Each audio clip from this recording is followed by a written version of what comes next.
الحمد للہ وکفا وسلام علی عبادہ الذین اصطفا اما بعد فاعوذ باللہ من الشیطان الرجیم بسم اللہ الرحمن الرحیم رب اشرح لی صدری ویسر لی امری واحلل عقدۃ من لسانی یفقہوا قولی۔ السلام علیکم ورحمۃ اللہ وبرکاتہ۔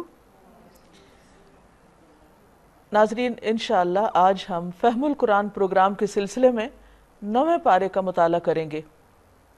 قرآن مجید اللہ تعالیٰ کی کتاب ہے جو نہ صرف یہ کہ انسانوں کی رہنمائی کے لیے آئی ہے بلکہ ان کے لیے باعث برکت اور باعث رحمت بھی ہے۔ اس کا پڑھنا اور پڑھانا انسانوں کو سکون بخشتا ہے۔ ایک حدیث میں آتا ہے، رسول اللہ صلی اللہ علیہ وسلم نے فرمایا، جو لوگ اللہ کے گھروں میں سے کسی گھر میں اللہ کی کتاب کی تلاوت کرتے ہیں، اس کی تعلیم میں مصروف ہوتے ہیں، ان پر سکینت نازل ہوتی ہے، رحمت انہیں ڈھانپ لیتی ہے، فرشتے انہیں گھیر لیتے ہیں اور اللہ ان کا ذکر اپنے پاس موجود فرشتوں میں کرتے ہیں۔ تو جو شخص یہ چاہتا ہو کہ اس کی زندگی میں سکینت ہو، اطمینان ہو، اس پہ رحمتیں نازل ہوں، وہ اللہ تعالیٰ کا پسندیدہ بن جائے، تو اس کو چاہیے کہ قرآن کی تعلیم، قرآن کے سیکھنے سکھانے کے کام میں مشغول ہو۔ عام طور پر ہم صرف تلاوت کو کافی سمجھتے ہیں، تلاوت بھی برکت کا باعث ہے، لیکن یہاں پر خاص طور پر تعلیم کا ذکر کیا گیا ہے، کیونکہ یہ کتاب صرف پڑھنے کے لیے نہیں آئی، سمجھنے اور اس کے مطابق زندگی بسر کرنے کے لیے ہے۔ تو اللہ تعالیٰ سے دعا ہے کہ وہ ہمیں اس کی توفیق عطا فرمائے۔ ارشاد باری تعالیٰ ہے، 9واں پارے کا آغاز ہے، قال الملأ الذین استکبروا من قومہ لنخرجنک یا شعیب والذین آمنوا معک من قریتنا او لتعودن فی ملتنا قال اولو کنا کارہین۔ اس کی قوم کے سرداروں نے جو اپنی بڑائی کے گھمنڈ میں مبتلا تھے، اس سے کہا کہ اے شعیب علیہ السلام، ہم تجھے اور ان لوگوں کو جو تیرے ساتھ ایمان لائے ہیں اپنی بستی سے نکال دیں گے۔ ذکر ہو رہا تھا قوم شعیب کا کہ کس طرح شعیب علیہ السلام نے اپنی قوم کو بہت خیرخواہی کے ساتھ اپنا بھائی کہہ کے پکارا، انہیں اللہ کی عبادت کی طرف بلایا اور انہیں برے کام کرنے سے روکا، خصوصی طور پر تجارت میں ناپ تول لین دین میں کمی کرنے اور دوسروں کے حقوق مارنے سے خاص طور پر روکا۔ لیکن ان کی قوم نے ان کی بات نہ سنی اور گھمنڈ میں آ گئے، تکبر میں آ گئے، اور جب دلیل نہ ان کو جواباً ملی تو دھمکیاں دینے پر اتر آئے کہ اگر تم اپنی اس تبلیغ سے باز نہیں آؤ گے، اس نصیحت سے باز نہیں آؤ گے، تو ہم تمہیں اپنی بستی سے ہی نکال دیں گے، یا پھر تمہیں ہمارے ہی دین میں واپس آنا ہوگا۔ اگر ہمارے بیچ میں رہنا چاہتے ہو تو ہمارے طریقوں کے مطابق رہو گے۔ اس پر شعیب علیہ السلام نے جواب دیا، کیا زبردستی ہمیں پھیرا جائے گا؟ خواہ ہم راضی نہ ہو، خواہ ہمیں واپس پلٹنا سخت ناپسند ہو، ہم اللہ پر جھوٹ گھڑنے والے ہوں گے اگر تمہاری ملت میں پلٹ آئیں۔ یعنی اگر ہم بھی وہی کچھ کرنے لگیں، یہ سب نصیحتیں کرنے کے بعد جو تم کر رہے ہو، تو پھر ہمیں اللہ کے عذاب کا ڈر ہے، اس کی ناراضگی کا ڈر ہے، جبکہ اللہ ہمیں اس سے نجات دے چکا ہے۔ ہمارے لیے تو اس کی طرف پلٹنا اب کسی طرح ممکن ہی نہیں، الا یہ کہ ہمارا رب ہی ایسے چاہے، اور obviously رب تو ایسا نہیں چاہ سکتا کہ انسان ہدایت کے بعد پھر گمراہی کی طرف لوٹیں۔ وَسِعَ رَبُّنَا كُلَّ شَيْءٍ عِلْمًا، ہمارے رب کا علم ہر چیز پر حاوی ہے۔ عَلَى اللَّهِ تَوَكَّلْنَا، اسی پر ہم نے توکل کیا۔ یعنی تم دھمکیاں بھی دیتے ہو تو دیتے رہو، ہم واپس نہیں پلٹیں گے، ہم اپنے رب کو اپنا سہارا بناتے ہیں، اسی سے مدد مانگتے ہیں، اسی پہ توکل کرتے ہیں۔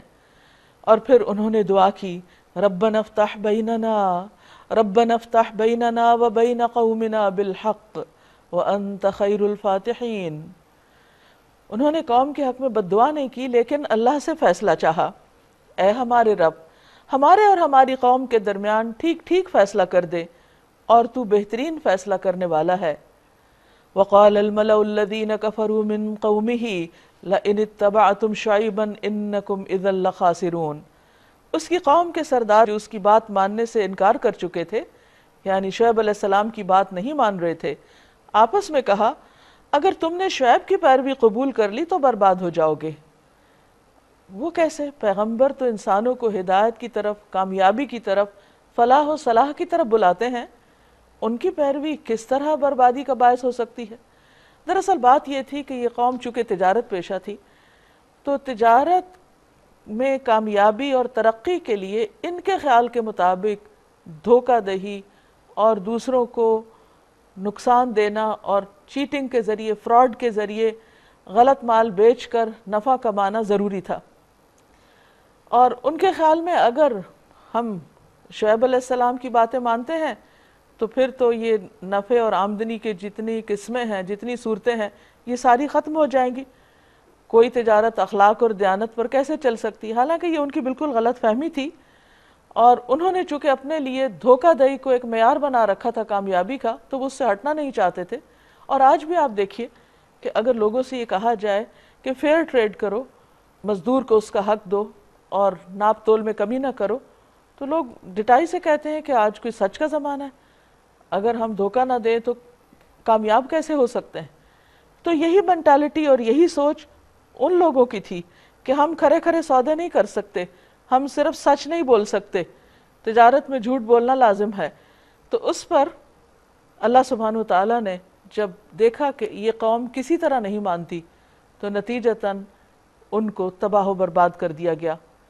اب سوال یہ پیدا ہوتا ہے کہ یوں جو کہ آیات ساتھ ساتھ آتی ہیں تو یوں لگتا ہے جیسے شعیب علیہ السلام آئے، انہوں نے دو باتیں سمجھائیں، قوم نے نہیں مانی، جھگڑا کیا اور اتنے میں عذاب آ گیا۔ ایسا نہیں ہوا، اس میں سال ہا سال گزرے اور ایک عرصے تک قوم کو سمجھایا جاتا رہا، اور یہی ہر قوم کے ساتھ ہوا۔ موسیٰ علیہ السلام نے تقریباً 40 سال تک فرعونیوں کو تبلیغ کی تھی، اس کے بعد پھر وہاں سے بنی اسرائیل کو لے کر نکلے۔ اسی طرح باقی پیغمبر بھی، نبی صلی اللہ علیہ وسلم 13 سال تک مکہ میں رہے اور ان لوگوں کو سمجھاتے رہے۔ تو ہر قوم کے پیغمبر نے تبلیغ کا حق ادا کر دیا، اور جب قوم کسی طرح نہیں مانی تو پھر ان پر عذاب آیا۔ اب یہاں بھی یہی ہوا، فَأَخَذَتْهُمُ الرَّجْفَةُ، تو ان کو ایک دہلا دینے والی آفت نے آ پکڑا، زلزلہ آ گیا ان پر۔ فَأَصْبَحُوا فِي دَارِهِمْ جَاثِمِينَ، تو وہ اپنے گھروں میں اوندھے پڑے کے پڑے رہ گئے، اٹھنا بھی نصیب نہ ہوا۔ الَّذِينَ كَذَّبُوا شُعَيْبًا كَأَن لَّمْ يَغْنَوْا فِيهَا الَّذِينَ كَذَّبُوا شُعَيْبًا كَانُوا هُمُ الْخَاسِرِينَ، جن لوگوں نے شعیب علیہ السلام کو جھٹلایا وہ ایسے ہوئے گویا کبھی ان گھروں میں بسے ہی نہ تھے۔ شعیب کے جھٹلانے والے ہی آخر کار برباد ہو کر رہے، یعنی وہ سمجھتے تھے کہ شعیب علیہ السلام کی تعلیمات کو ماننے سے نقصان ہوگا، لیکن یہاں کیا ہوا، تاریخ کیا بتاتی ہے کہ جنہوں نے نہ مانا انہوں نے دراصل نقصان اٹھایا، کیونکہ سچائی بدلتی نہیں۔ اللہ تعالیٰ کے جو پیمانے ہیں حق اور باطل کو جاننے کے، وہ تبدیل نہیں ہوتے۔ لا مبدل لکلمات اللہ، اللہ کی باتیں نہیں بدلتی، انسانوں کی ویلیوز بدلتی رہتی، ان کے طور طریقے بدلتے رہتے ہیں۔ ان کے ہاں کبھی ایک چیز اچھی ہو سکتی ہے اور کبھی وہی چیز بہت بری ہو سکتی ہے، اور کبھی بہت بری چیز جو ہے اس کو بہت اچھا سمجھ لیا جاتا ہے، اور برائی پر لوگ اسی طرح خوش ہوتے ہیں جیسے کسی نیکی پر خوش ہو رہے ہوں۔ لیکن اللہ کے ہاں ایسی اندھیر نگری نہیں ہے، وہاں حق حق ہے اور باطل باطل ہے۔ اگر کوئی شخص حق کا انکار کرتا ہے تو وہ دراصل اپنا ہی نقصان کرتا ہے۔ یہ الگ بات ہے کہ اللہ تعالیٰ انسان کو سنبھلنے کے لیے مہلت دیتا ہے، وقت دیتا ہے کہ لوگ سمجھیں، لیکن اگر پھر بھی لوگ نہ سمجھیں تو بالآخر ان کی شامت آتی ہے۔ اور شعیب علیہ السلام یہ کہہ کر ان کی بستیوں سے نکل گئے کہ اے برادران قوم، اب آپ دیکھیے جا بھی رہے ہیں تو خطاب کتنے اچھے الفاظ میں کہہ رہے ہیں، یا قومی، اے میری قوم، اے میرے بھائیو، میں نے اپنے رب کے پیغامات تمہیں پہنچا دیے، تمہاری خیرخواہی کا حق ادا کر دیا، ہر طرح سے سمجھایا، تم نے دھمکیاں بھی دی تو تمہیں بہترین طریقے سے نصیحت کی۔ اب میں اس قوم پر کیسے افسوس کروں جو قبول حق سے انکار کرتی ہے، یعنی جنہوں نے اپنے پاؤں پہ آپ کلہاڑی ماری اور حق کا انکار کیا۔ وَمَا أَرْسَلْنَا فِي قَرْيَةٍ مِّن نَّبِيٍّ إِلَّا أَخَذْنَا أَهْلَهَا بِالْبَأْسَاءِ وَالضَّرَّاءِ لَعَلَّهُمْ يَضَّرَّعُونَ، کبھی ایسا نہیں ہوا کہ ہم نے کسی بستی میں نبی بھیجا ہو اور اس بستی کے لوگوں کو پہلے تنگی اور سختی میں مبتلا نہ کیا ہو، یعنی پیغمبر آتا ہے، سمجھاتا ہے، جب وہ انکار کرتے ہیں تو اللہ تعالیٰ ان پر حالات تنگ کرتے ہیں، لیکن پھر جب وہ نہیں مانتے تو دوسرے طریقے سے ان کی آزمائش ہوتی ہے۔ تو اس بستی کے لوگوں کو پہلے تنگی اور سختی میں مبتلا کیا، اس خیال سے شاید کہ وہ عاجزی پر اتر آئیں۔ عام طور پر یہ ہوتا ہے کہ انسان پر جب مشکل حالات آتے ہیں تو وہ اس کے اندر ایک نرمی پیدا ہونے لگتی ہے، اس کو اپنی غلطیاں نظر آنے لگتی ہیں جو عام حالات میں نظر نہیں آتی۔ لیکن جب انسان اس سے بھی نصیحت نہیں پکڑتے، سبق نہیں لیتے، تو پھر کیا ہوتا ہے؟ پھر ہم نے ان کی بدحالی کو خوشحالی سے بدل دیا، یعنی گناہوں کے باوجود ان پر حالات پھیر دیے، یعنی اچھے دن لے آئے، تو اس پر انہیں اور یہ زوم ہو گیا کہ شاید ہم جو کر رہے تھے وہ اچھا ہی تھا، یہاں تک کہ وہ خوب پھلے پھولے، یعنی گناہ کے باوجود انہیں ڈھیل ملتی رہی، خوب ترقی ہوئی دنیا میں، کہنے لگے ہمارے پہلوں پر بھی اچھے برے دن آتے رہے۔ تو یہ تو وقت کی رفتار ایسے ہی ہوتی ہے، اونچ نیچ ہوتی رہتی ہے، زندگی میں مختلف قسم کے حالات آتے رہتے ہیں۔ تو انہوں نے کسی بھی چیز سے نصیحت نہ پکڑی، آخر کار ہم نے انہیں اچانک پکڑ لیا اور انہیں خبر تک نہ ہوئی کہ یہ اللہ کا عذاب تھا اور اس کی پکڑ تھی۔ ایک حدیث کے مطابق مومن پر مصائب آتے رہتے ہیں یہاں تک کہ وہ گناہوں سے پاک ہو جاتا ہے، یعنی وہ اپنی غلطیوں کا اعتراف کرتا ہے، توبہ کرتا ہے، اور ہر گناہ کے بعد وہ اللہ کی طرف رجوع کرتا ہے، اور یا مصیبت کے بعد اللہ کی طرف رجوع کرتا ہے۔ لیکن اس کے برعکس منافق کا کیا حال ہوتا ہے؟ نبی صلی اللہ علیہ وسلم نے فرمایا اس کی مثال گدھے کی سی ہے، اس کو یہ سمجھ نہیں آتی کہ اس کے مالک نے اسے کیوں باندھا اور کیوں چھوڑ دیا، یعنی اس کی عقل نہیں کام کرتی، اور وہ ایک لگی بندھی رفتار پہ چلتا رہتا ہے، جہاں روک دیا جائے رک جاتا ہے، جہاں چلا دیا جائے چل پڑتا ہے، لیکن اس کو یہ سمجھ نہیں آتی کہ ایسا میرے ساتھ ہو کیوں رہا ہے۔ تو اسی طرح منافق کو کبھی سمجھ نہیں آتی کہ اس کے ساتھ یہ سب آزمائشیں تکلیفیں کیوں ہیں، یہ حالات ایسے کیوں ہو رہے ہیں، اس کو نہ اپنی غلطی نظر آتی ہے اور نہ توبہ کی توفیق ہوتی ہے۔ فَأَخَذْنَاهُمْ بَغْتَةً وَهُمْ لَا يَشْعُرُونَ، اور پھر اچانک پکڑ آ جاتی ہے جس کے بعد سنبھلنے کا کوئی موقع نہیں ہوتا۔ نبی صلی اللہ علیہ وسلم نے فرمایا اچانک موت غضبناک ذات کی پکڑ ہے۔ وَلَوْ أَنَّ أَهْلَ الْقُرَىٰ آمَنُوا وَاتَّقَوْا، اگر بستیوں والے ایمان لے آتے اور تقوی اختیار کرتے، لَفَتَحْنَا عَلَيْهِمْ بَرَكَاتٍ مِّنَ السَّمَاءِ وَالْأَرْضِ وَلَكِنْ كَذَّبُوا فَأَخَذْنَاهُمْ بِمَا كَانُوا يَكْسِبُونَ، اگر بستیوں والے ایمان لے آتے اور تقوی اختیار کرتے تو ہم ان پر آسمان اور زمین سے برکتوں کے دروازے کھول دیتے۔ یعنی اگرچہ ایمان اور تقوی کی اصل جزا آخرت میں ہی ہے، کیونکہ دنیا میں انسان کو اس کی خیر و بھلائی کی جتنی بھی جزا دے دی جائے وہ کافی نہیں، بہت تھوڑی ہے، کیونکہ لا الہ الا اللہ جو ہے وہ میزان کی ہر چیز پر بھاری ہو جاتا ہے۔ الحمدللہ کہنا میزان کو بھر دیتا ہے، سبحان اللہ کہنا زمین آسمان کے بیچ کی فضا کو بھر دیتا ہے۔ اب یہ نیکیاں اتنی بڑی بڑی ہیں کہ دنیا میں کوئی چیز ہے ہی نہیں کہ جس سے انسان کو ان کا بدلہ دیا جا سکے، شکر گزار ہونے کا یا صابر ہونے کا یا اللہ کے ذکر کرنے کا دنیا میں ہے ہی نہیں کچھ۔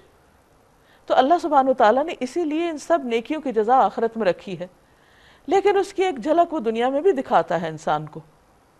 اس پر فرمایا کہ اگر ایمان اور تقوی کرتے تو یہ نہیں کہ ان کی دنیا بگڑ جاتی، کیونکہ عموماً یہ خیال ہوتا ہے کہ ہم دین کی طرف آئیں گے تو شاید ہماری دنیا کا نقصان ہو جائے۔ فرمایا نہیں، اللہ تعالیٰ آسمان اور زمین سے برکتوں کے دھانے کھول دیتا۔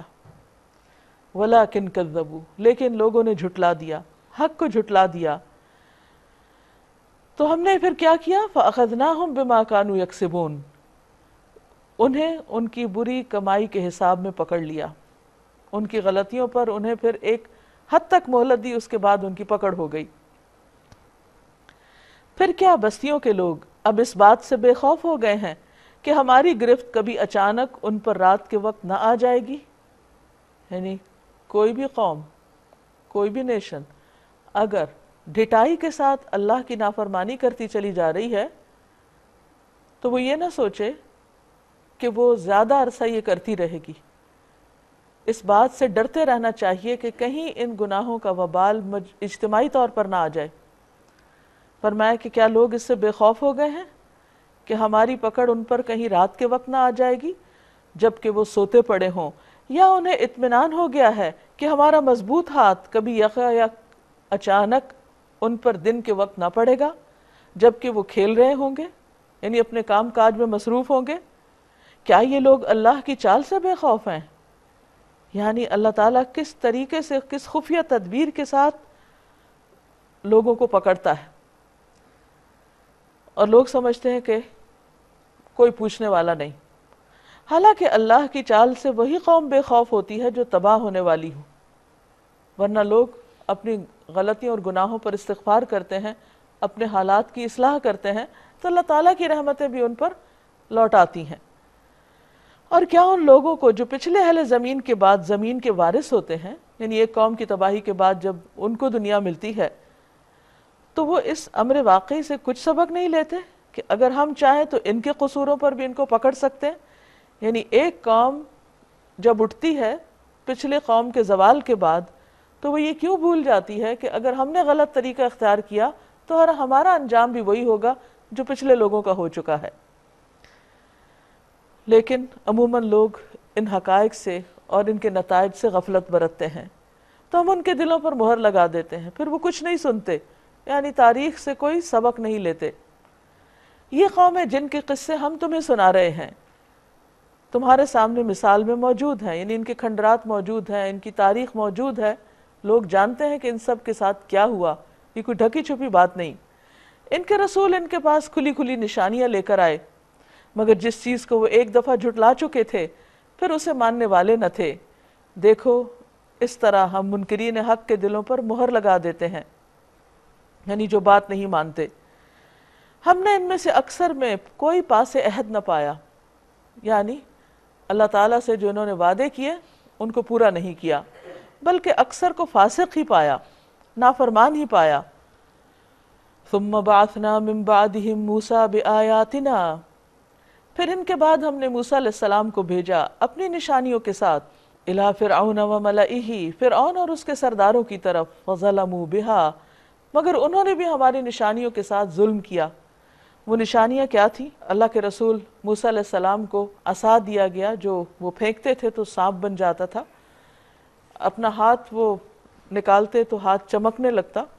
ان نشانیوں کے ساتھ وہ فرعون کے دربار میں گئے اور اس کو حق کی بات بتائی اور اللہ کی طرف بلایا، لیکن ان پر ان نشانیوں کا کچھ بھی اثر نہ ہوا۔ فانظر کیف کان عاقبۃ المفسدین، پھر دیکھو کہ مفسدوں کا انجام کیا ہوا۔ بالآخر فرعون کی اتنی شاندار عالی شان سلطنت کس طرح تباہ ہوئی کہ کوئی بھی نہ بچا۔ وقال موسیٰ یا فرعون انی رسول من رب العالمین، موسیٰ علیہ السلام نے کہا اے فرعون، میں کائنات کے مالک کی طرف سے بھیجا ہوا آیا ہوں، میرا منصب یہی ہے کہ اللہ کا نام لے کر کوئی بات حق کے سوا نہ کہوں۔ میں تم لوگوں کے پاس تمہارے رب کی طرف سے دلیل لے کر آیا ہوں، کھلی واضح نشانی لے کر آیا ہوں، لہٰذا تو بنی اسرائیل کو میرے ساتھ بھیج دے۔ یہاں دلچسپ بات یہ کہ موسیٰ علیہ السلام بیک وقت دو قوموں کی طرف بھیجے گئے تھے، یعنی باقی انبیاء جو ہیں وہ اپنی اپنی قوم کی طرف بھیجے گئے، کہ موسیٰ علیہ السلام ایک طرف فرعون کی قوم کی طرف بھیجے گئے، قبطیوں کی طرف بھیجے گئے، اور دوسری طرف بنی اسرائیل کی طرف۔ وہ بنی اسرائیل کو ان کا بھولا ہوا سبق یاد کرا رہے تھے، ان کو تذکیر کر رہے تھے، اور دوسری طرف فرعون اور اس کی قوم اور اس کے سرداروں کو اللہ کی طرف بلا رہے تھے۔ کتنی بھاری ذمہ داری تھی اللہ کے اس بندے پر، اور کس طرح انہوں نے اس کو نبھایا۔ یہی وجہ ہے کہ ہم دیکھتے ہیں کہ موسیٰ علیہ السلام کا ذکر قرآن مجید میں اس کثرت کے ساتھ آتا ہے کہ کسی اور کا نہیں آتا۔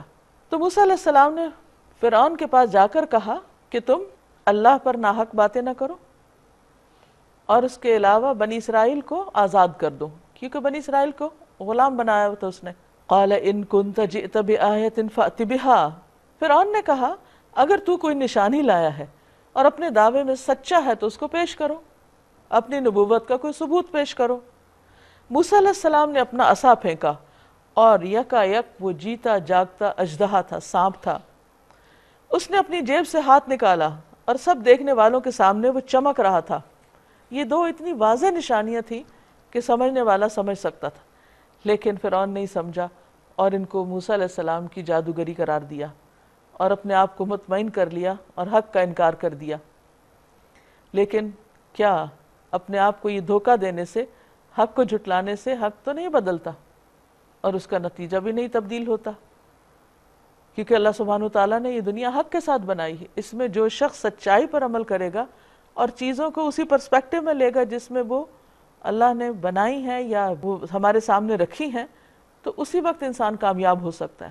اگر انسان اپنی فطرت کے خلاف چلے یا اللہ کے قوانین کے خلاف چلے تو پھر سوائے تباہی کے انجام کچھ نہیں ہوتا۔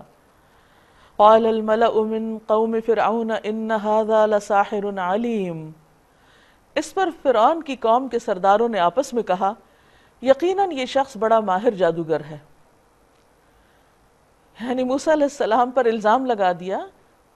وہ اللہ کے نبی تھے، کہنے لگے نہیں یہ جادوگر ہے، اور اس جادو کے زور پہ کیا چاہتا ہے؟ تمہیں تمہاری زمین سے بے دخل کرنا چاہتا ہے، تمہیں تمہاری حکومت سے نکالنا چاہتا ہے، الزام بھی دھر دیا۔ اب کہو کیا کہتے ہو، کرنا کیا ہے؟ یعنی ان کو موسیٰ علیہ السلام کی نبوت سے اپنی حکومت جانے کا خوف پیدا ہو گیا۔ پھر ان سب نے فرعون کو مشورہ دیا کہ اسے اور اس کے بھائی کو انتظار میں رکھیے اور تمام شہروں میں ہرکارے بھیج دیجئے کہ ماہر فن جادوگر کو آپ کے پاس لے آئیں۔ چنانچہ جادوگر فرعون کے پاس آ گئے۔ اب آپ دیکھیے مزید ڈٹائی کہ مقابلے کی ٹھان لی اور جادوگروں کو اکٹھا کرنا شروع کر دیا۔ انہوں نے کہا اگر ہم غالب رہے تو ہمیں اس کا صلہ تو ضرور ملے گا۔ اب فرق دیکھ لیجئے دونوں کے اخلاق میں۔ موسیٰ علیہ السلام کسی صلے کی غرض سے نہیں گئے تھے، ورنہ اتنے بڑے معجزے آپ کے پاس تھے، آپ چاہتے تو فرعون سے معلوم نہیں کیا کچھ ہتھیاتے، لیکن وہ تو اللہ کا پیغام پہنچانے گئے تھے۔ اور دوسری طرف جادوگروں نے آتے ہی پہلے انعام کا مطالبہ کیا کہ ہمیں ملے گا کیا۔ تو اگر کوئی عقل والا ہو تو اسی سے ہی سمجھ جائے کہ دونوں کے اخلاق میں کتنا بڑا فرق ہے۔ کیا ایک پیغمبر کا اخلاق اور ایک جادوگر کا اخلاق ایک جیسا ہو سکتا ہے؟ ہرگز نہیں۔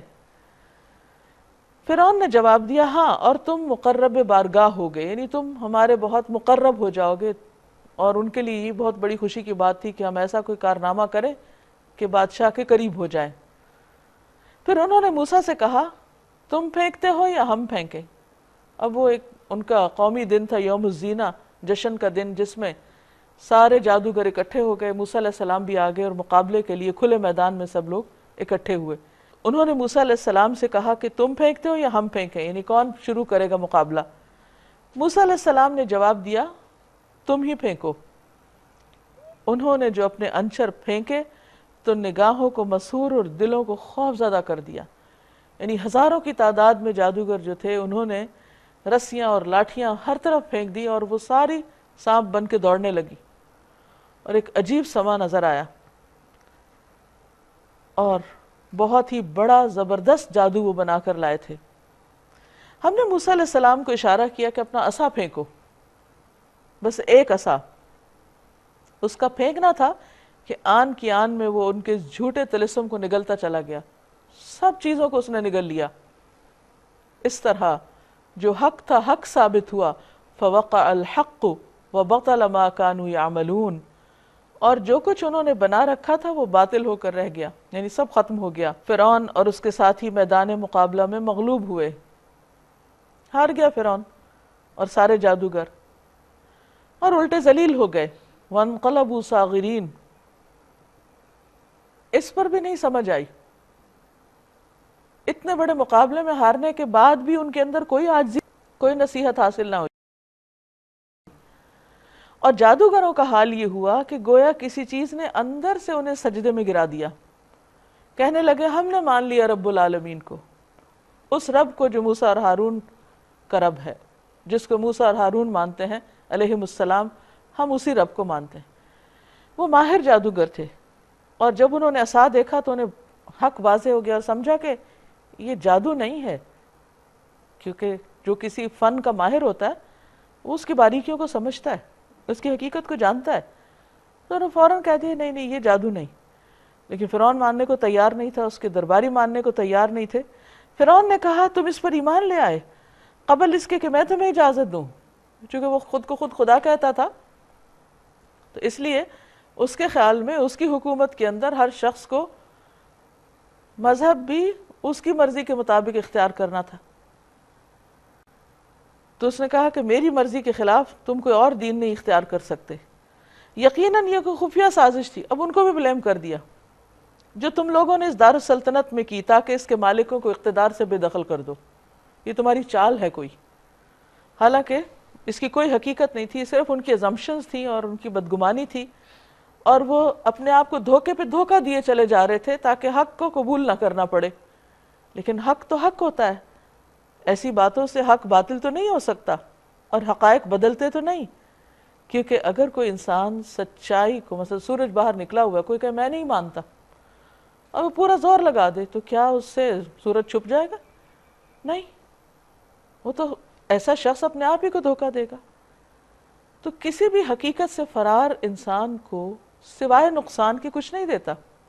انسان کا اصل فائدہ اس میں ہی ہے کہ اللہ کی جو بات جیسے ہو اس کو مان لیا جائے، سرنڈر کر لیا جائے. اسی کا نام اسلام ہے، اسی کا نام اطاعت ہے. اور اس کو سمجھنے کی بھی کوشش کی جائے کہ کوئی حکم کیوں ملا ہے، لیکن اگر نہ سمجھ آئے تو بھی سر جھکا دے. بہرحال اب فرعون نے دھمکی دی، اچھا تو اس کا نتیجہ اب تمہیں معلوم ہو جاتا ہے. میں تمہارے ہاتھ پاؤں مخالف سمتوں سے کٹوا دوں گا، اور اس کے بعد تم سب کو سولی پر چڑھا دوں گا، یعنی سخت عبرتناک سزا دوں گا.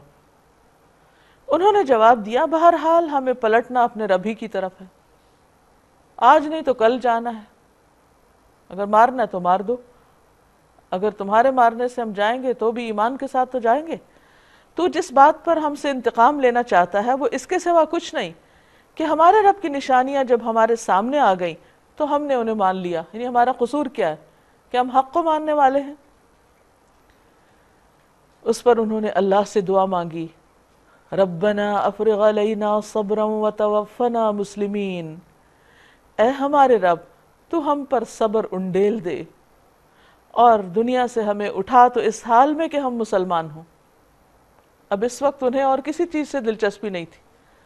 ایک یہ کہ ہاتھ پاؤں کاٹنے کو کہہ رہا ہے، اور ہاتھ اور پاؤں کسی کے کاٹ دیے جائیں، ذرا امیجن کریں تو کس قدر تکلیف دہ بات ہو سکتی. ہمارے تو ہاتھ پاؤں میں ایک چھوٹا سا کانٹا چپ جائے، کوئی کٹ لگ جائے تو ہم گھنٹوں تڑپتے ہیں. تو کہاں یہ کہ ہاتھ بھی کاٹ دیا جائے اور پاؤں بھی کاٹ دیا جائے اور پھر اس کے بعد سولی چڑھایا جائے. تو جو انہیں آگے نظر آ رہا تھا وہ بہت ہولناک تھا. لیکن اس پر بھی وہ اللہ سے دعا کرتے کہ یا اللہ جو بھی ہو ہمیں ثابت قدم رکھنا، ہمیں جما کے رکھنا، ہمارے اوپر صبر ڈال دینا، ہم کوئی شکوہ نہ کریں، ہم تجھ سے ناراض نہ ہوں، ہم کہیں اپنے دین سے پھر نہ جائیں، اور ہماری موت اس حال میں آئے کہ ہم تیرے فرما بردار ہوں. یہ ہوتا ہے سچا ایمان، کہ جس میں انسان کو جیسے بھی حالات ہوں وہ حق سے دور نہیں جاتا، وہ اس پر جم جاتا ہے. اور اللہ تعالیٰ کو ایسا ہی ایمان مطلوب ہے کہ انسان ہر حال میں اپنے رب کا وفادار رہے، اچھے حالات ہوں یا تکلیف دے. ورنہ تو عموماً کیا ہوتا ہے، اگر کسی کی دعا قبول نہ ہو تو لوگ نماز چھوڑ دیتے ہیں اور کہتے ہیں اللہ تعالیٰ نے ہمیں دیا ہی کیا. ان کو نعمتیں نظر ہی نہیں آتی جو اتنی ڈھیروں ملی ہوئی ہیں. اگر کوئی ایک نعمت ان کی مرضی کے مطابق انہیں نہیں ملتی تو وہ سخت ناراض ہوتے ہیں، حالانکہ وہ بھی اللہ تعالیٰ نے ان کے حق میں دراصل بہتری ہی کی ہوتی ہے، کیونکہ انسان کو تو اپنے فائدے نہیں پتہ. اللہ تعالیٰ فرماتے ہیں عسیٰ ان تحبوا شیئا وہو شر لکم، ہو سکتا ہے ایک چیز تم بہت پسند کرو اور وہی تمہارے لیے بہت بڑا شر ہو. تو اس لیے اللہ تعالیٰ بندے کو نہیں دیتا. ایسا نہیں کہ وہ بندے پر ظلم کرتا ہے. تو اس لیے بندے کا کام کیا ہے کہ ہر حال میں اپنے رب سے راضی رہے. رب کچھ دے تب بھی شکر گزار ہو، اگر وہ نہ ملے جو وہ چاہتا ہے تو بھی شکر گزار ہو، کیونکہ رب کے ہر فیصلے میں خیر و بھلائی ہے. وقال الملأ من قوم فرعون اتذر موسى وقومه ليفسدوا في الارض ويذرك وآلهتك. فرعون سے اس کی قوم کے سرداروں نے کہا، ابھی اسے بھڑکا رہے ہیں، کیا تو موسیٰ اور اس کی قوم کو یوں ہی چھوڑ دے گا کہ ملک میں فساد پھیلائیں اور وہ تیری اور تیرے معبودوں کی بندگی چھوڑ بیٹھے؟ فرعون نے جواب دیا، میں ان کے بیٹوں کو قتل کرا دوں گا اور ان کی عورتوں کو جیتا رہنے دوں گا. یاد رکھیے کہ ایک وہ دور تھا جو موسیٰ علیہ السلام سے آنے کے پہلے کا تھا، اس میں بھی یہی سزا مل رہی تھی بنی اسرائیل کو، اور اب دوبارہ اسی سزا کا اعلان ہو گیا. اور پھر کہنے لگا کہ ہم وَإِنَّا فَوْقَهُمْ قَاهِرُونَ، ہم ان کے اوپر زبردست ہیں، ہمارا اقتدار ہے، ہماری گرفت ان پہ بہت مضبوط ہے، ہم ان کے ساتھ جو چاہیں کریں، ان کو جس طرح چاہیں ہیمیلیٹ کریں. موسیٰ علیہ السلام نے اپنی قوم سے کہا، اب دیکھیے کہ کتنے حالات سخت ہیں. ایک طرف ہاتھ پاؤں کاٹنے کی دھمکیاں ہیں، دوسری طرف ان کے بیٹوں کو مارنے کی دھمکیاں ہیں، اور حالات ہر طرف سے بہت ہی سخت ہو گئے ہیں۔ اس دوران آپ دیکھیے یعنی کہ فرعون کی قوم میں سے جو جادوگر ہیں ان کا کیا حال ہو رہا ہے، اور بنی اسرائیل کے لیے کیا آزمائش آ گئی ہے۔ تو موسیٰ علیہ السلام کیا نصیحت کرتے ہیں، کیا تلقین کرتے ہیں، اس میں ہم سب کے لیے بہت بڑا سبق ہے کہ زندگی میں کوئی بھی تکلیف ہو، پریشانی ہو، تو واہ والا کرنے کی بجائے، لوگوں کے سامنے رونے کی بجائے اللہ کی طرف رجوع کرنا چاہیے۔ قال موسیٰ لقومہ استعینوا باللہ واصبروا، موسیٰ نے اپنی قوم سے کہا، اے میری قوم، اللہ سے مدد مانگو اور صبر کرو۔ ان الارض للہ، بے شک زمین اللہ کی ہے، یورثھا من یشاء من عبادہ، اپنے بندوں میں سے جس کو چاہتا ہے اس کا وارث بنا دیتا ہے۔ اب دیکھیے حالات اتنے تنگ ہو چکے ہیں، خطرات سر پہ منڈلا رہے ہیں، اور موسیٰ علیہ السلام زمین کی وراثت کی بات کر رہے ہیں۔ کس قدر مثبت سوچ ہے، کس قدر ہوپ فل ہے، کس قدر یقین ہے، کتنا اطمینان ہے۔ ہم لوگوں کو چھوٹی سی بھی کوئی تکلیف ہوتی ہے تو انتہائی مایوس ہو جاتے ہیں، مثلا کچھ بخار بھی ہو جاتا ہے ہم کہتے ہیں شاید اب نہ بچیں، مر ہی نہ جائیں کہیں۔ یعنی کچھ سے کچھ ہمیشہ ایک شیطان ایسے وسوسے دل میں ڈالنے لگتا ہے کہ انسان کا حوصلہ ٹوٹنے لگتا ہے۔ تو جو سچا ایمان ہوتا ہے وہ انسان کو ہر حال میں پر امید رکھتا ہے کہ میرا رب ہے نا، اس کے لیے کیا مشکل ہے کہ ان حالات کو بدل دے، وہ سب کچھ کرنے پہ قادر ہے، اور وہ اور خالص ہو کر اپنے رب کی طرف رجوع کرتا ہے۔ اور یہ جو امتحان آتے ہیں نا زندگی میں، یہ اصل میں بندے کو خالص کرنے کے لیے آتے ہیں، کیونکہ تکلیف میں انسان کی اصل کھل کے سامنے آ جاتی کہ وہ کتنے پانی میں ہے، اس کا ایمان کتنا ہے، اور وہ اپنے رب پر کتنا بھروسہ کرتا ہے اور اس پر کتنا ایمان لاتا ہے۔ تو کیا کرنا ہوگا؟ اپنے اندر تقوی پیدا کرنا ہوگا، اپنے اندر خدا کا خوف لانا ہوگا، اپنے حالات کی اصلاح کرنی ہوگی۔ قالوا اوذینا من قبل ان تأتینا ومن بعد ما جئتنا، اس کی قوم کے لوگوں نے کہا تیرے آنے سے پہلے بھی ہم ستائے جاتے تھے، اور اب تیرے آنے پہ بھی ستائے جا رہے ہیں، ہمارے حالات تو کچھ نہ بدلے۔ ہم سمجھتے تھے کہ موسیٰ آئے گا، کوئی ہمارا رہنما آئے گا، لیڈر آئے گا، کوئی مسیحا آئے گا تو ہمارے بھی دن بدل جائیں گے، لیکن یہاں تو کچھ خیر نظر نہیں آتی۔ یہ ایک مایوسی والا جملہ تھا۔ اس نے جواب دیا، یعنی آپ دیکھیے کہ پھر موسیٰ علیہ السلام کس قدر ہوپ فل ہیں۔ قال عسى ربكم ان يهلك عدوكم، کیوں مایوس ہوتے ہو؟ قریب ہے وہ وقت کہ تمہارا رب تمہارے دشمن کو ہلاک کر دے اور تم کو زمین میں خلیفہ بنائے، پھر دیکھے کہ تم کیسے عمل کرتے ہو۔ یعنی نا امید نہ ہو کسی حال میں بھی، فکر کس بات کی کرو کہ تمہارا اپنا عمل کیا ہے اور تم کیسے کام کرتے ہو کہ اللہ کی رحمت تمہاری طرف متوجہ ہو جائے۔ وَلَقَدْ أَخَذْنَا آلَ فِرْعَوْنَ بِالسِّنِينَ وَنَقْصٍ مِّنَ الثَّمَرَاتِ لَعَلَّهُمْ يَذَّكَّرُونَ، ہم نے فرعون کے لوگوں کو کئی سال تک قحط اور پیداوار کی کمی میں مبتلا رکھا کہ شاید ان کو ہوش آئے۔ یعنی اب فرعون کی قوم کے اوپر آزمائش آ گئی جب انہوں نے پیغمبر اور پیغمبر کے ماننے والوں کے ساتھ برا سلوک شروع کیا۔ مگر ان کا حال یہ تھا کہ جب اچھا زمانہ آتا تو کہتے ہم اسی کے مستحق ہیں، we deserve it، اور جب برا زمانہ آتا تو موسیٰ اور اس کے ساتھیوں کو اپنے لیے فعال بد ٹھہراتے کہ ان کی وجہ سے ہمارے ساتھ یہ ہو رہا ہے، یہ مصیبت بنے ہمارے لیے۔ حالانکہ در حقیقت ان کی فعال بد تو اللہ کے پاس تھی، یعنی سب کچھ اللہ ہی کی طرف سے ہو رہا تھا، مگر ان میں سے اکثر بے علم تھے۔ انہوں نے موسیٰ علیہ السلام سے کہا تو ہمیں مسحور کرنے کے لیے خواہ کوئی نشانی لے آئے، ہم تیری بات ماننے والے نہیں ہیں۔ صاف انکار کر دیا، اچھے حالات ہوں برے حالات ہوں ہم نے تمہاری بات نہیں ماننی، ٹھان لی نا انہوں نے۔ تو جو ارادہ ہی یہ کر لے، دل میں یہ طے کر لے کہ میں نے فلاں کام نہیں کرنا، تو پھر کوئی اسے ٹس سے مس نہیں کر سکتا انسان۔ آخر کار ہم نے ان پر طوفان بھیجا، ٹڈی دل چھوڑے، سرسریاں پھیلائیں، مینڈک نکالے، خون برسایا، یہ سب نشانیاں الگ الگ کر کے دکھائیں، مگر وہ سرکشی کیے چلے گئے، اور وہ بڑے ہی مجرم لوگ تھے۔ جب کبھی ان پر بلا نازل ہو جاتی تو کہتے اے موسیٰ تجھے اپنے رب کی طرف سے جو منصب حاصل ہے اس کی بنا پر ہمارے حق میں دعا کر۔ خود نہیں دعا کرتے تھے، موسیٰ علیہ السلام سے کرواتے، اگر اب کہ تو ہم پر سے یہ بلا ٹلوا دے تو ہم تیری بات مان لیں گے، اور یہ صرف وقتی ایک بات ہوتی تھی، اس میں سچائی کچھ بھی نہ تھی، اور بنی اسرائیل کو تیرے ساتھ بھیج دیں گے۔ مگر جب ہم ان پر سے اپنا عذاب ایک وقت مقرر تک کے لیے جس کو بہرحال وہ پہنچنے والے تھے ہٹا لیتے تو وہ یکلخت اپنے عہد سے پھر جاتے، پھر پرانی روش اور ڈگر پہ آ جاتے۔ تب ہم نے ان سے انتقام لیا اور انہیں سمندر میں غرق کر دیا، کیونکہ انہوں نے ہماری نشانیوں کو جھٹلایا تھا اور وہ ان سے بے پرواہ ہو گئے تھے، کوئی سبق نہیں لیا۔ اور ان کی جگہ ہم نے ان لوگوں کو جو کمزور بنا کر رکھے گئے تھے اس سرزمین کے مشرق و مغرب کا وارث بنا دیا جسے ہم نے برکتوں سے مالا مال کیا تھا، یعنی فلسطین کی سرزمین کا وارث۔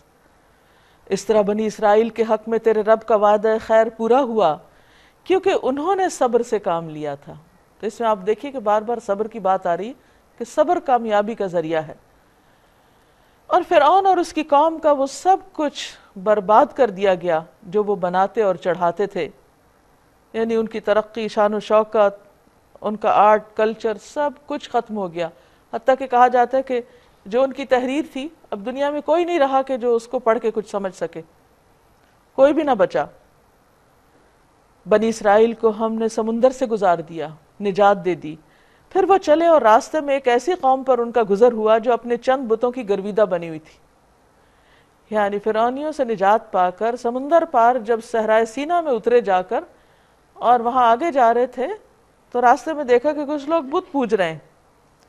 کہنے لگے اے موسیٰ ہمارے لیے بھی کوئی ایسا معبود بنا دے، ہمیں کوئی مصنوعی خدا چاہیے جیسے ان لوگوں کے معبود ہیں۔ یہ کیوں کہا انہوں نے؟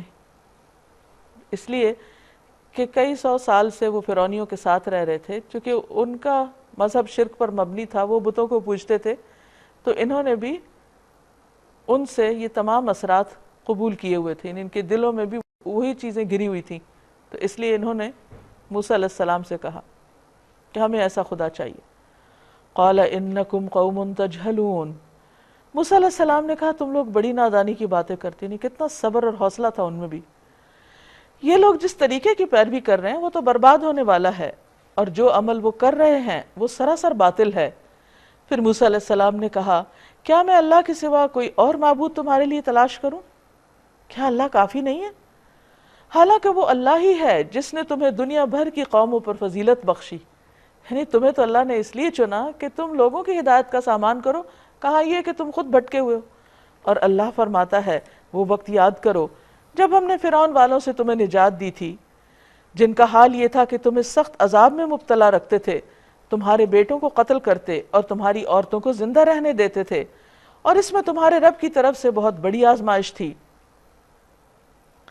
بہرحال موسیٰ علیہ السلام نے ان کو سمجھایا، اور اس کے بعد اللہ تعالیٰ نے موسیٰ علیہ السلام کو اس قوم کے لیے تعلیم دینے کے لیے، کتاب دینے کے لیے ان کو کوہ طور پر بلا لیا۔ ہم نے موسیٰ علیہ السلام کو 30 شب و روز کے لیے کوہ سینا پر طلب کیا اور بعد میں 10 دن کا اور اضافہ کر دیا، یعنی 40 ڈیز کے لیے وہاں پر رکھا۔ اس طرح اس کے رب کی مقرر کردہ مدت پورے 40 دن ہو گئی۔ موسیٰ علیہ السلام نے چلتے ہوئے اپنے بھائی ہارون سے کہا میرے پیچھے تم میری قوم میں میری جانشینی کرنا اور ٹھیک ٹھیک کام کرتے رہنا۔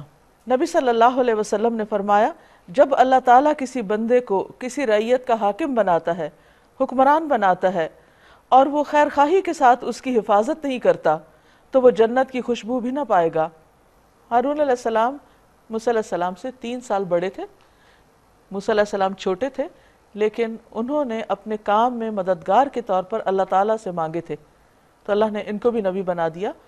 اور جب وہ طور پہ جانے لگے تو پیچھے ان کے حوالے تعلیم اور نصیحت کا کام رکھا، نگرانی کا، ان کو اپنا نائب بنا کر گئے، اور کہا کہ بگاڑ پیدا کرنے والوں کے طریقے پر نہ چلنا۔ جب وہ ہمارے مقرر کیے ہوئے وقت پر پہنچا اور اس کے رب نے اس سے کلام کیا، یعنی موسیٰ علیہ السلام سے، تو اس نے التجا کی اے میرے رب مجھے یارائے نظر دے کہ میں تجھے دیکھوں۔ فرمایا تو مجھے نہیں دیکھ سکتا، ہاں ذرا سامنے کے پہاڑ کی طرف دیکھ، اگر وہ اپنی جگہ قائم رہے تو البتہ تو مجھے دیکھ سکے گا۔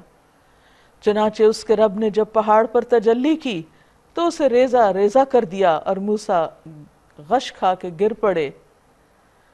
کہا جاتا ہے کہ یہ تجلی صرف اتنی تھی جیسے چنگلیا کا ایک کونا یا ایک نوک ہوتی ہے، بالکل معمولی سی، اور پہاڑ جو تھا وہ زمین میں دھس گیا۔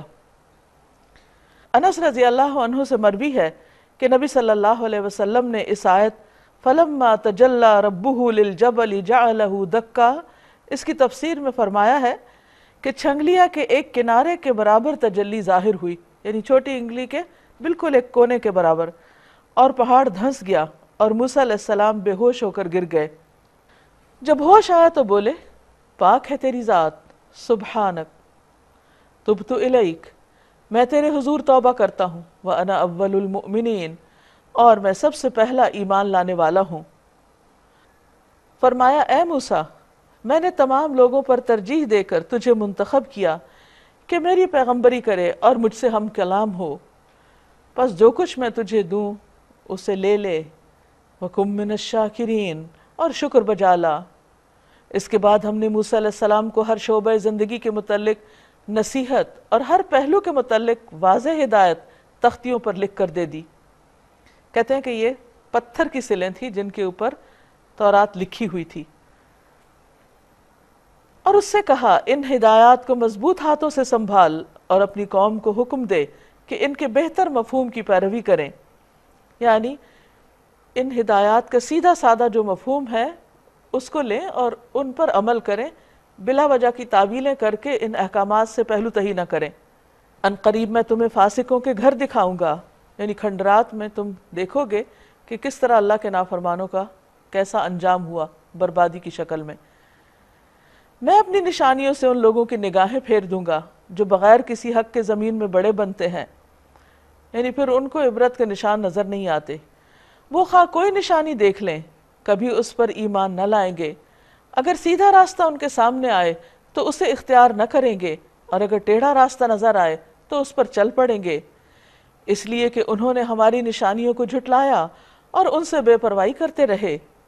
ہماری نشانیوں کو جس کسی نے جھٹلایا اور آخرت کی پیشی کا انکار کیا، اس کے سارے اعمال ضائع ہو گئے، یعنی ان کا کچھ بھی فائدہ نہ ہوا۔ کیا لوگ اس کے سوا کچھ اور جزا پا سکتے ہیں کہ جیسا کریں ویسا بھریں؟ اب کیا ہوا، موسیٰ علیہ السلام تو چلے گئے 40 روز کے لیے، وہاں وہ روزے رکھتے، عبادت کرتے، اور بالآخر اللہ سبحانہ وتعالیٰ نے ان سے کلام کیا اور ان کو کتاب دی۔ لیکن قوم نے پیچھے کیا کیا؟ موسیٰ علیہ السلام کے پیچھے اس کی قوم کے لوگوں نے اپنے زیوروں سے ایک بچڑے کا پتلا بنا لیا جس میں سے بیل کی سی آواز نکلتی تھی۔ کیا انہیں نظر نہ آتا تھا کہ وہ نہ ان سے بولتا ہے، نہ کسی معاملے میں ان کی رہنمائی کرتا ہے؟ پھر کیسے خدا ہو سکتا ہے؟ کیسے ان کا الہ ہو سکتا ہے؟ مگر پھر بھی انہوں نے اسے معبود بنا لیا، اور وہ سخت ظالم تھے۔ پھر جب ان کی فریب خوردگی کا طلسم ٹوٹ گیا اور انہوں نے دیکھ لیا کہ در حقیقت وہ گمراہ ہو گئے ہیں، تو کہنے لگے اگر ہمارے رب نے ہم پر رحم نہ فرمایا اور ہم سے درگزر نہ کیا تو یقیناً ہم برباد ہو جائیں گے۔ ادھر سے موسیٰ علیہ السلام غصے اور رنج میں بھرے ہوئے اپنی قوم کی طرف پلٹے۔ آتے ہی اس نے کہا بہت بری جانشینی کی تم لوگوں نے میرے بعد، کیا تم سے اتنا صبر نہ ہوا کہ اپنے رب کے حکم کا انتظار کر لیتے؟ اور تختیاں پھینک دی اور بھائی ہارون کے سر کے بال پکڑ کر اسے کھینچا۔ ہارون علیہ السلام نے کہا اے میری ماں کے بیٹے، ان لوگوں نے مجھے دبا لیا اور قریب تھا کہ مجھے مار ڈالتے، پس تو دشمنوں کو مجھ پر ہنسنے کا موقع نہ دے اور اس ظالم گروہ کے ساتھ مجھے شامل نہ کر۔ کہا جاتا ہے کہ اللہ تعالیٰ نے موسیٰ علیہ السلام کو پہلے ہی بتا دیا تھا کہ تمہاری قوم نے پیچھے سے کیا کرتوت کیا ہے، لیکن اس وقت موسیٰ علیہ السلام نے تختیاں پکڑے رکھی، کچھ نہیں کیا۔ ان کو افسوس ہوا لیکن اتنا نہیں تھا، لیکن جب قوم میں واپس آیا اور بچڑا دیکھا تو اس قدر غضبناک ہوئے کہ تختیاں پھینک دی۔ اس سے پتہ چلتا ہے کہ انسان کے سننے اور دیکھنے میں فرق ہوتا ہے۔ بہت سی باتیں سنتے ہیں تو اتنا اثر نہیں ہوتا، لیکن جب اپنی آنکھوں سے دیکھتے ہیں تو پھر کیفیت بدل جاتی۔ تو اس لیے عبرت کے لیے، سبق کے لیے دونوں چیزیں ضروری ہیں، سنے بھی انسان اور دیکھے بھی۔ دوسری بات یہ ہے کہ ہارون جو ان کے بھائی تھے، ان کو جنہیں نائب بنا کر گئے تھے، ان کو بہت سختی سے پیش آئے کہ تم نے کام صحیح نہیں کیا۔ موسیٰ علیہ السلام کا یہ سارا غصہ صرف اللہ کے لیے تھا، اپنی ذات کے لیے کچھ بھی نہیں تھا۔ تو بھائی بولے کہ دیکھو دشمنوں کو مجھ پہ ہنسنے کا موقع نہ دو، انسان کے لیے تکلیف، خوشی، غم، افسوس کے مختلف مقامات زندگی میں آتے رہتے ہیں، لیکن ایک چیز جو دوسروں کا کسی انسان کی تکلیف پہ ہنسنا ہے وہ بہت تکلیف دہ ہوتا ہے۔ اس سے بچنے کے لیے نبی صلی اللہ علیہ وسلم نے ایک دعا بھی سکھائی، اللہم انی اعوذ بک من جہد البلاء ودرک الشقاء وسوء القضاء وشماتۃ الاعداء، کہ اے اللہ تو مجھے اس سے محفوظ رکھ کہ دشمن مجھ پہ ہنسیں، یعنی انہیں خوش ہونے کا موقع نہ دے، اور اس ظالم گروہ کے ساتھ مجھے شامل نہ کر۔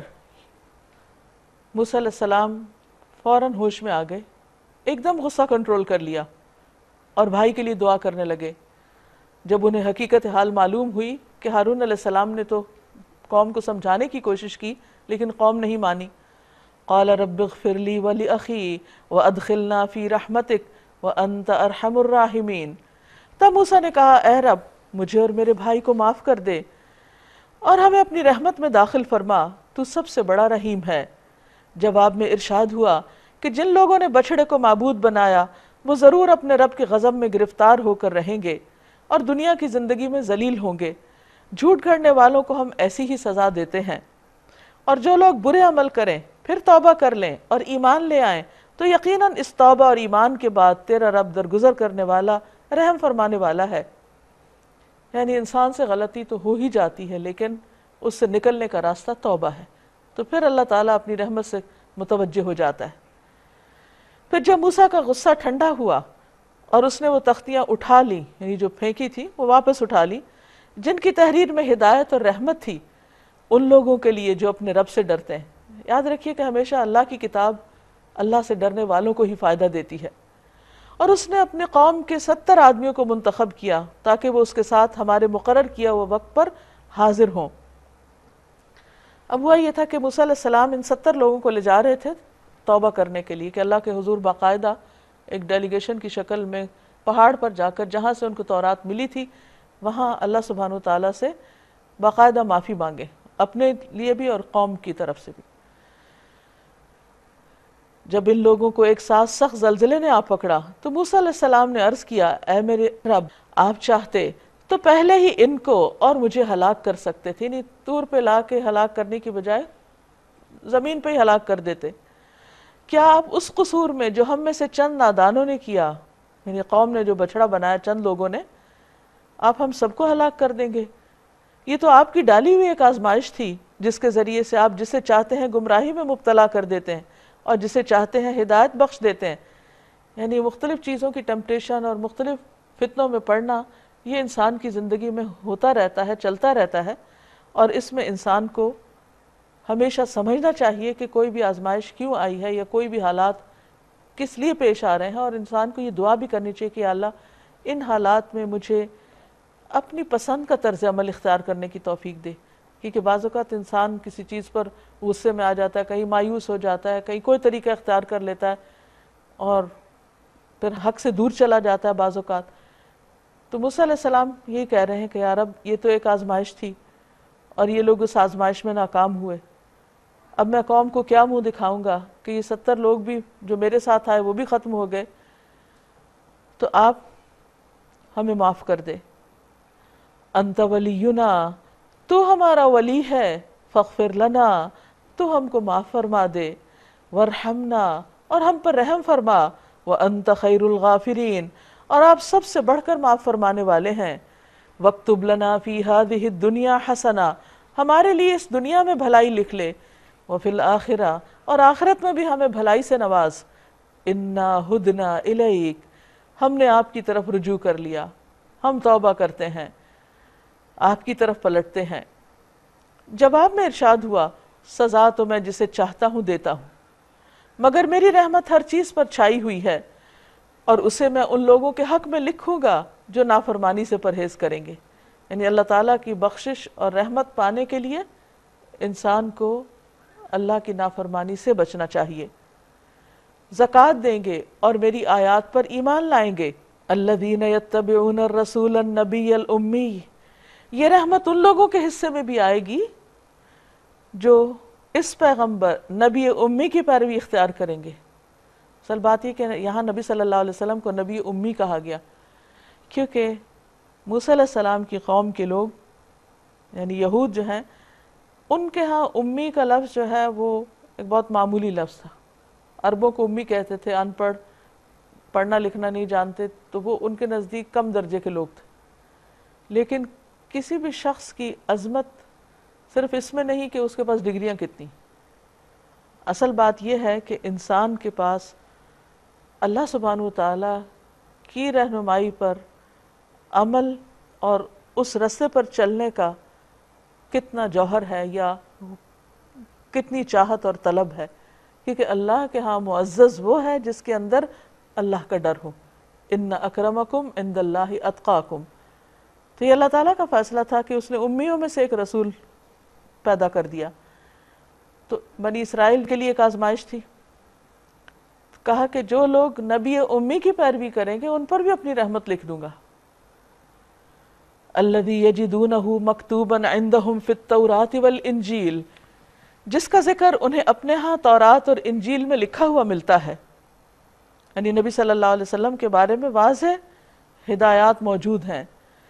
یأمرہم بالمعروف، وہ انہیں نیکی کا حکم دیتا ہے. وینہاہم عن المنکر، اور انہیں برائی سے روکتا ہے. ویحل لہم الطیبات، اور پاک چیزیں ان کے لیے حلال کرتا ہے. ویحرم علیہم الخبائث، اور ناپاک چیزیں ان پر حرام کرتا ہے. وَيَدَعُ عَنْهُمْ إِصْرَهُمْ وَالْأَغْلَالَ الَّتِي كَانَتْ عَلَيْهِمْ، اور ان پر سے وہ بوجھ اتارتا ہے جو ان پر لدے ہوئے تھے، اور وہ بندشیں کھولتا ہے جن میں وہ جکڑے ہوئے تھے. یعنی انہوں نے جو دین کو اپنے لیے مشکل بنا رکھا تھا اپنی قانونی منہ شگافیوں کے ذریعے. فَالَّذِينَ آمَنُوا بِهِ وَعَزَّرُوهُ وَنَصَرُوهُ وَاتَّبَعُوا النُّورَ الَّذِي أُنزِلَ مَعَهُ أُولَئِكَ هُمُ الْمُفْلِحُونَ. لہٰذا وہ لوگ جو اس پر ایمان لائیں یعنی محمد صلی اللہ علیہ وسلم پر، اور اس کی حمایت اور نصرت کریں اور اس روشنی کی پیروی اختیار کریں جو اس کے ساتھ نازل کی گئی ہے، وہی فلاح پانے والے ہیں. اے محمد صلی اللہ علیہ وسلم، آپ ان سے کہہ دیجئے، قُلْ يَا أَيُّهَا النَّاسِ، اے لوگو، انی رسول اللہ الیکم جمیعا، میں تم سب کی طرف اللہ کا رسول ہوں. الذی لہ ملک السماوات والارض، اس رب کا رسول، اس کا پیامبر جس کے قبضے میں ہے آسمان و زمین کی بادشاہت. لا الہ الا ہو، اس کے سوا کوئی الہ نہیں. یحیی و یمیت، وہی زندگی دیتا ہے، وہی موت دیتا ہے. اب اے لوگو، اے تمام انسانوں، تم کیا کرو؟ فآمنوا باللہ ورسولہ، تم ایمان لے آؤ اللہ پر اور اس کے رسول پر. النبی الامی، امی نبی پر. الذی یؤمن باللہ وکلماتہ، جو اللہ اور اس کے کلمات پر ایمان رکھتا ہے.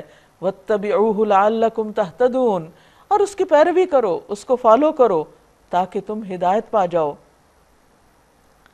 اور موسیٰ علیہ السلام کی قوم میں ایک گروہ ایسا بھی تھا جو حق کے مطابق ہدایت کرتا اور حق ہی کے مطابق انصاف کرتا تھا.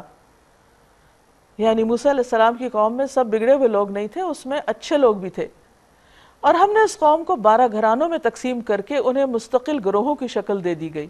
تو اس آیت سے یہ پتہ چلتا ہے کہ نبی صلی اللہ علیہ وسلم کی رسالت تمام انسانوں کے لیے ہے، قیامت تک کے لوگوں کے لیے، ہر نبی کی امت اور ہر ملت و مذہب کے لوگوں کے لیے. اور اب انسانوں کی کامیابی کا انحصار اس پر ہے کہ وہ آپ کو آخری رسول مانیں. یہاں اسی کی تعلیم دی گئی ہے، اسی پر ہدایت کا انحصار ہے. لعلکم تہتدون.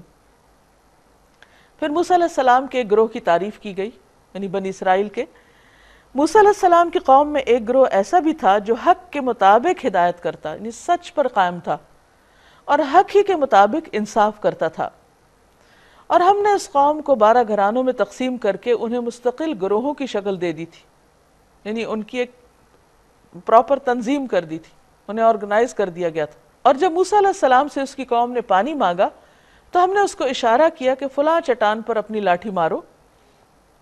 چنانچہ اس چٹان سے یکا یک 12 چشمے پھوٹ نکلے، اور ہر گروہ نے اپنے پانی لینے کی جگہ متعین کر دی. ہم نے ان پر بادل کا سایہ کیا، ان پر من و سلوہ اتارا. کھاؤ وہ پاک چیزیں جو ہم نے تم کو بخشی ہیں، مگر اس کے بعد انہوں نے جو کچھ کیا تو ہم پر ظلم نہیں کیا، بلکہ آپ اپنے ہی اوپر ظلم کرتے رہے. یاد کرو وہ وقت جب ان سے کہا گیا تھا کہ اس بستی میں جا کر بس جاؤ اور اس کی پیداوار سے اپنے حسب منشا روزی حاصل کرو، یعنی فلسطین میں داخل ہو جاؤ اور حتتن حتتن کہتے جاؤ، استغفار کرتے جاؤ، گناہوں کی معافی مانگتے جاؤ، اور شہر کے دروازے میں سجدہ ریز ہوتے ہوئے داخل ہو۔ بعض کہتے ہیں کہ ہیکل کے دروازے میں، ہم تمہاری خطائیں معاف کر دیں گے اور محسنین کو مزید فضل سے نوازیں گے۔ مگر ان میں سے جو لوگ ظالم تھے انہوں نے اس بات کو جو ان سے کہی گئی تھی بدل ڈالا، یعنی حتتن کی بجائے حنتتن، گندم چاہیے گندم چاہیے، یعنی مذاق اڑاتے ہوئے اندر داخل ہوئے، اور نتیجہ یہ ہوا کہ ہم نے ان کے ظلم کی پاداش میں ان پر آسمان سے عذاب بھیج دیا۔ اس سے یہ پتہ چلتا ہے کہ جب کوئی قوم اللہ کی آیات کا مذاق اڑاتی اور اس کی نافرمانی کرتی تو دنیا میں بھی اللہ تعالیٰ اس کو آزمائش میں مبتلا کرتے ہیں، اور یہ بھی کس لیے کہ شاید انسان ہدایت پر آ جائے۔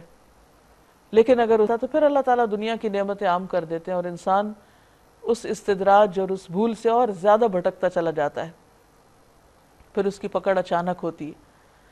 اور ذرا ان سے اس بستی کا حال بھی پوچھو جو سمندر کے کنارے واقع تھی۔ وَاسْأَلْهُمْ عَنِ الْقَرْيَةِ الَّتِي كَانَتْ حَاضِرَةَ الْبَحْرِ، اور ذرا ان سے اس بستی کا حال بھی پوچھو جو سمندر کے کنارے واقع تھی۔ اس کا نام ایلا یا ایلات کہا جاتا ہے۔ اس بستی میں کیا تھا؟ وہاں کے لوگ سبت یعنی ہفتے کے دن کے احکام کی خلاف ورزی کرتے تھے۔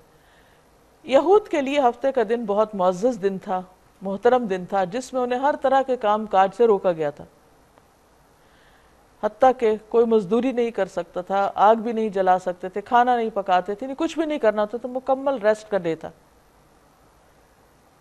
لیکن جہاں یہ رہتے تھے وہاں ہفتے کے روز ہی مچھلیاں خوب سمندر میں آتی، اوپر آ جاتی، اور یہ کہ مچھلیاں سبت ہی کے دن ابھر ابھر کر سطح پر ان کے سامنے آتی تھیں اور سبت کے سوا باقی دنوں میں نہیں آتی تھیں۔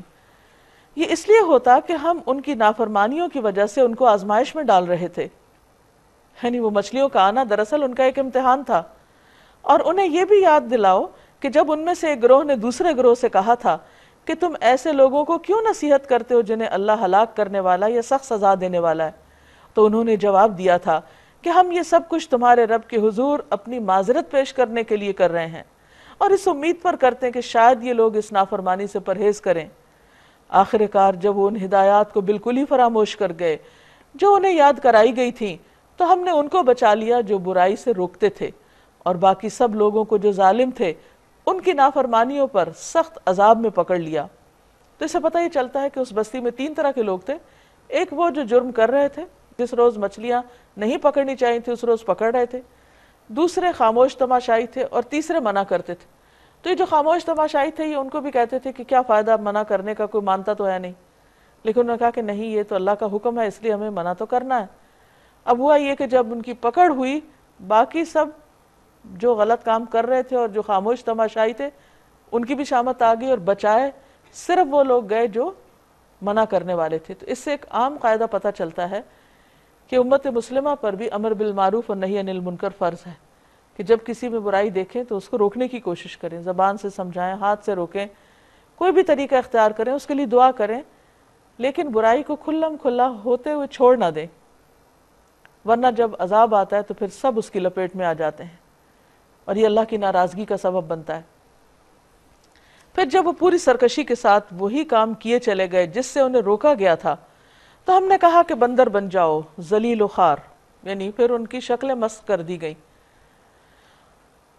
اور آپ دیکھیے کہ بندر کی جو عادات ہوتی ہیں یا بندر کے جو طور طریقے ہوتے ہیں، ظاہر ہے کہ وہ جب ان کی شکلوں میں بگاڑ آیا تو ان کی عادتوں میں بھی آیا، عادتیں بھی مسخ ہوئی، اور عادتوں میں بیسیکلی پہلے ہی آ چکا تھا جو وہ کر رہے تھے، اور پھر بالآخر ان کا کام تمام کر دیا گیا۔ اور یاد کرو جب تمہارے رب نے اعلان کر دیا تھا کہ وہ قیامت تک برابر ایسے لوگ بنی اسرائیل پر مسلط کرتا رہے گا جو ان کو بدترین عذاب دیں گے، یعنی یہ تنبیہ ان کو تقریباً 8ویں صدی قبل مسیح سے مسلسل کی جا رہی تھی، اور اس کا ذکر ان کی کتابوں میں بھی آتا ہے۔ یقیناً تمہارا رب سزا دینے میں بہت تیز ہے، اور بے شک وہ غفور الرحیم بھی ہے۔ ہم نے ان کو زمین میں ٹکڑے ٹکڑے کر کے بہت سی قوموں میں تقسیم کر دیا، یعنی بنی اسرائیل ہر جگہ پھیل گئے، کچھ لوگ ان میں نیک تھے اور کچھ ان میں سے مختلف یعنی نیک نہیں تھے۔ اور ہم ان کو اچھے اور برے حالات سے آزمائش میں مبتلا کرتے رہے، شاید کہ یہ پلٹ آئیں۔ اب آپ دیکھیں کہ قوم فرعون کا حال تو جو ہو چکا سو ہو چکا، اب بنی اسرائیل کو اللہ تعالیٰ نے مزید مہلت دی۔ پھر اگلی نسلوں کے بعد ایسے ناخلف لوگ ان کے جانشین ہوئے جو کتاب الہی کے وارث ہو کر اس دنیا دنی کے فائدے سمیٹتے ہیں۔ یعنی بنی اسرائیل کے آئندہ جنریشن کے اندر ایسا اخلاقی، دینی، مذہبی زوال ہوا کہ انہوں نے اللہ کی کتاب کو بیچنا شروع کر دیا اور کہہ دیتے کہ توقع ہے ہمیں معاف کر دیا جائے گا۔ یعنی غلط کام کرتے اور پھر کہتے اللہ غفور رحیم ہے، اور وہی متاع دنیا پھر سامنے آتی تو پھر لپک کر اس سے لے لیتے۔ یعنی گناہ کرتے جاتے، جانتے بوجھتے ہوئے بھی، اور اس بھروسے پہ کرتے تھے کہ اللہ معاف کر دے گا۔ ٹھیک ہے، اللہ غفور الرحیم ہے، اس میں کوئی شک نہیں، لیکن اس کے لیے اس کی طرف رجوع کرنا بھی ضروری ہے اور گناہوں کو چھوڑنا بھی ضروری ہے۔ کیا ان سے کتاب کا عہد نہیں لیا جا چکا کہ اللہ کے نام پر وہی بات کہیں جو حق ہو؟ یعنی اللہ نے کہاں کہا کہ میں ایسا غفور الرحیم ہے کہ تم ڈٹائی کے ساتھ غلط کام کرو اور اس بھروسے پہ کرو کہ بس میں تو معافی کروں گا، چاہے تم اپنے آپ کو بدلو یا نہ بدلو۔ اور یہ خود پڑھ چکے ہیں جو کتاب میں لکھا ہے، آخرت کی قیام گاہ تو خدا ترس لوگوں کے لیے بہتر ہے۔ یعنی توبہ، استغفار اور آخرت کا انجام اور اس کی کامیابی ان کے لیے ہے جو اللہ سے ڈریں۔ کیا تم اتنی سی بات نہیں سمجھتے؟ والذین یمسکون بالکتاب، وہ لوگ جو کتاب کو مضبوط پکڑتے ہیں، واقاموا الصلاۃ، اور نماز قائم کرتے ہیں، انا لا نضیع اجر المصلحین، تو ہم مصلحین، اصلاح کرنے والوں کا اجر ضائع نہیں کرتے۔ یعنی کن کے لیے ہے معافی، کن کے لیے ہے اجر، کن کے لیے ہے درجات؟ جو کچھ کر کے دکھائیں۔ وَإِذْ نَتَقْنَا الْجَبَلَ فَوْقَهُمْ، اور اس کام کے لیے کہ وہ اللہ کی کتاب کو پکڑ لیں، ہم نے کیا کیا؟ ہم نے پہاڑ کو ہلا کر ان پہ چھا دیا، یعنی امبریلا کی طرح ان کے اوپر لے اللہ تعالیٰ، گویا کہ وہ چھتری ہے، اور وہ یہ گمان کر رہے تھے کہ وہ ان پہ آ پڑے گا۔ اس وقت ہم نے ان سے کہا تھا خُذُوا مَا آتَيْنَاكُمْ بِقُوَّةٍ، پکڑو جو بھی ہم تمہیں دے رہے ہیں قوت کے ساتھ، مضبوطی کے ساتھ، یعنی اللہ کی کتاب کو مضبوط پکڑو، اس پر عمل کرو۔ وَاذْكُرُوا مَا فِيهِ لَعَلَّكُمْ تَتَّقُونَ، اور جو کچھ اس میں لکھا ہے اسے یاد رکھو، توقع ہے کہ تم غلط روی سے بچے رہو گے۔